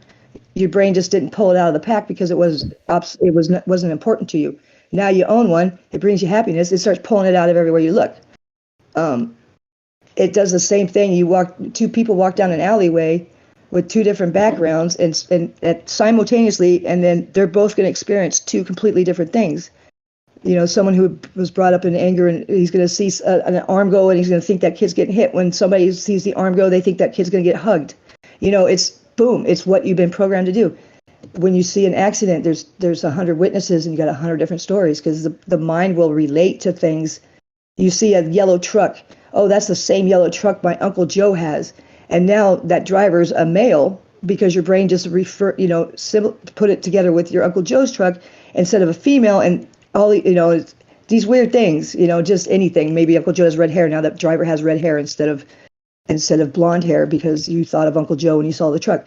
Stupid things like that just, the mind it's lazy. It likes to grab things it recognizes. It doesn't go back to your experience of something. It goes back to the last time you remembered the experience of something. So that's why you get further away from the truth every time you tell a story, even though it's the same story, because your brain just goes to the last time you told it. And your mood and your vocabulary and everything's going to be switched from minute to minute and how you tell things and how it's a trip. The mind is a trip. I want to learn how to work it so that I can control it better. You know what I mean? Because it's very easily swayed. Even parasites control some of your thoughts, your cravings, all that shit, so it's almost like I have no control over it, really. I mean, unless I grab an idea and force think it and make it personal to me and make it important to me, then it's going to be important to me. But unless I do that, it won't be. So it's interesting. I mean, I could live in all this mess, and if I don't pay attention to it, it's not happening. My body's not stressed. My mind's not stressed. I'm not thinking about war or whatever might be going on. I'm living in a whole nother world than somebody who's thinking that way, if that makes sense. I don't know. I just feel like the existence of this group is like testament to the fact that maybe that the mind is working towards improving. Yeah, there is a drive. I believe there is a drive to always seek, and at least a lot of people have that drive to always seek and learn new and things like that. But as far as it just automatically setting you up for success, absolutely not. I don't think that it does. I don't think it's always searching for it might be searching for improvement, but your improvement might be coming from a place that's pre-programmed lower than what it should be, if that makes sense. You know what I mean? It's I don't know. It's just it's always changing. That's for sure. It's always changing, and it's always learning some new things. And it's definitely interesting. It's just it takes a new scope. It's taken a new scope the last few years for me, to where I don't put too much credence into it anymore. I try not to put too much credence into my thoughts, because emotions follow, and then your body responds, and you don't even know why you're responding. But oh, there was that fleeting thought that you forgot about. You know, things like that. It's interesting. I mean, the thoughts, the body does respond to the thoughts. The universe, everything responds to our thoughts. Everything responds to our emotions. Electrical charges. My ears are ringing. They just shifted sounds. It was weird. They went from one ear to both, and then back to one, changing tunes. I don't know. I'm fascinated with it though, and it's definitely opened my future up to unlimited, because I believe the mind will limit you, but it will also free you, depending on which way you're traveling.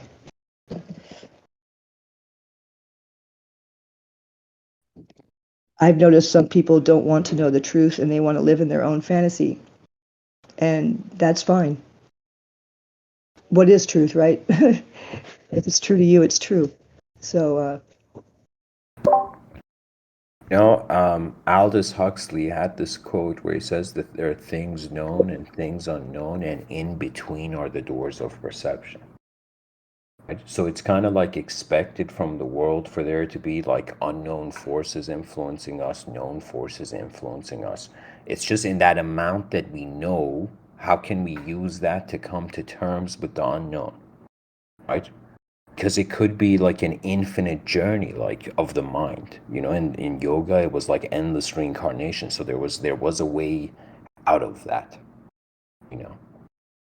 so because think of it this way, there's cosmic programming, not just even programming from outside, what you learned or your condition in society. It could be that there's a way things are happening that's just different than us, so in regards to the mind, like, how do you come to terms with that, or how do you see that?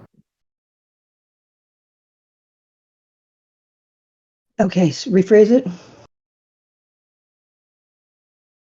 If there are forces beyond your mind that are, let's say, moving, right, aside from programming, like something more, right? So do you come to terms with it, or what do you do? Do you try to solve an infinite game of I programming? see it more like they're the wires that carry the information, not necessarily the information themselves. It's more like they're the electrical system that carries everything around from mind to mind. And because sometimes you think of something, you think of someone and they call you. That's not coincidence. We know this now. There's a signal that shoots out and sparks their little brain to think of you. It's and I don't know how connected you are, how connected they are to not being busy when that happens, and then not forgetting to call you to verify. You know what I mean? Hey, did you think of me today? Yeah, I thought I wanted to call you and I couldn't. Kind of thing. There's something there, and that something is just it carries the information, and it's just like it's something we can tap into, not necessarily fear it, or try to be threatened by it. It's just something to use like a tool. If that answers your question. Yeah. So are there more questions, or have we reached the end of the session, I think? So is there more questions, or you guys want to keep it going? Like open discussion? Open discussion sounds nice. Okay. So I'm gonna keep the recording bot, but now I need a break myself. So I guess thanks for the session, guys, and it's open discussion now. we'll end the topic there. Everybody satisfied? Say something, guys. Come on.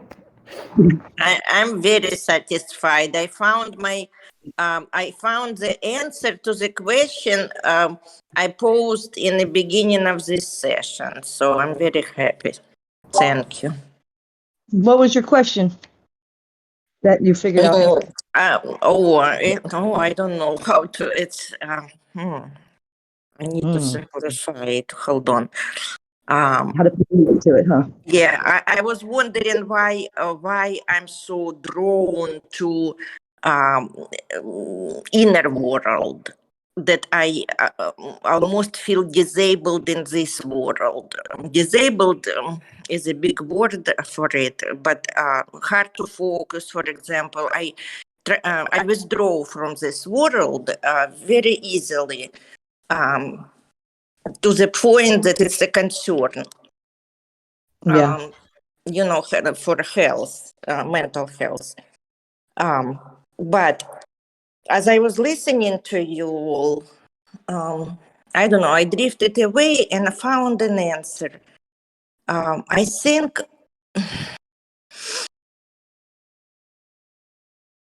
I'm sharing the process of creating a book. Like I'm living some kind of story that changes and entertains me, first from inside, and then I try to interpret it into my books. So basically, the book or the movie that is running in front of my eyes is so magnetizing that it's almost to the point that it's too boring to be here in this reality, because in that reality it's more interesting. Something always going on, either on mythological level, and it entertains me. It makes me laugh, and it makes me happy. Why wouldn't I want to be there, right? So it just answered my question. I'm living this process and I'm sharing the process of creating of my book or whatever it will become. Even if it won't become, I'm living it. I'm living my inner reality. My imaginary world is becoming more and more real. And I even noticed that I create my reality, because at first it was overwhelming amount of synchronicities to the point that it felt like two parallel realities. First it appears in my imagination. I doubt it profusely. I make it into the book or whatever.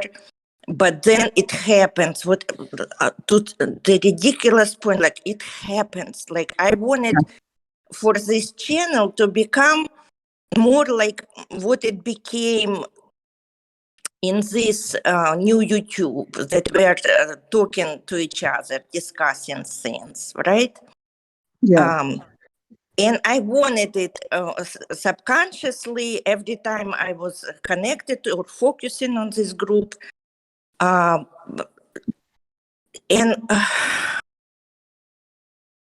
it happened today and yesterday, and it's like this about everything in my life. Yep.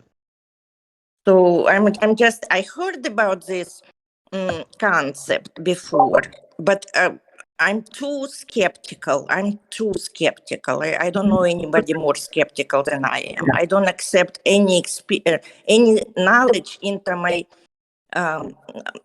value system until it's my experience. Like I'm a serious scientist on some level, on my base level, I'm a serious mad scientist of some sort. It's so interesting to me to observe my psyche And by observing and learning about myself, I learn about others, and it makes me more forgiving. Absolutely. You know, so thank you guys. It was awesome. So But you're starting to see it too then, like when you see fantasies almost like a way to create, you know, whether you do it or you send it out there and someone else does it, it gets out there and you're noticing that because like you think of the group and then it has like a talk session or something. It's right. And right from the beginning, even before, like I have a long history with this group. And you guys went through hardest times with me, so why wouldn't I be grateful and wanted to pay back, you know? So guys, before I go, you guys mind if I turn off the recording? And then you guys continue because it's been more than 4 hours. This is going to be a long video for me. No, I don't mind. Nobody Yeah, would that would mind. probably be best. Let me sing a little song before you turn it off. Have like 12-hour like video discussion. Seems like a talent they want to put on it before he closes it down. Yeah, the You axe. can cut it to 2 sections. Yeah, we probably all should rest. It's been. Are you Yeah, coming you guys back? can keep going. No, you guys can keep going. I'm just turning off the recording bot. That's what I'm saying. Are you? So Will you it's be coming back later or? me. If you guys, I need a bit of a break, but if you guys were there like in an hour or so, I might join you. I will be sleeping in an But I hour. wanted to say, guys, thanks. I think this was one of the most epic sessions. Yes, So, so happy. right. So I'm gonna press.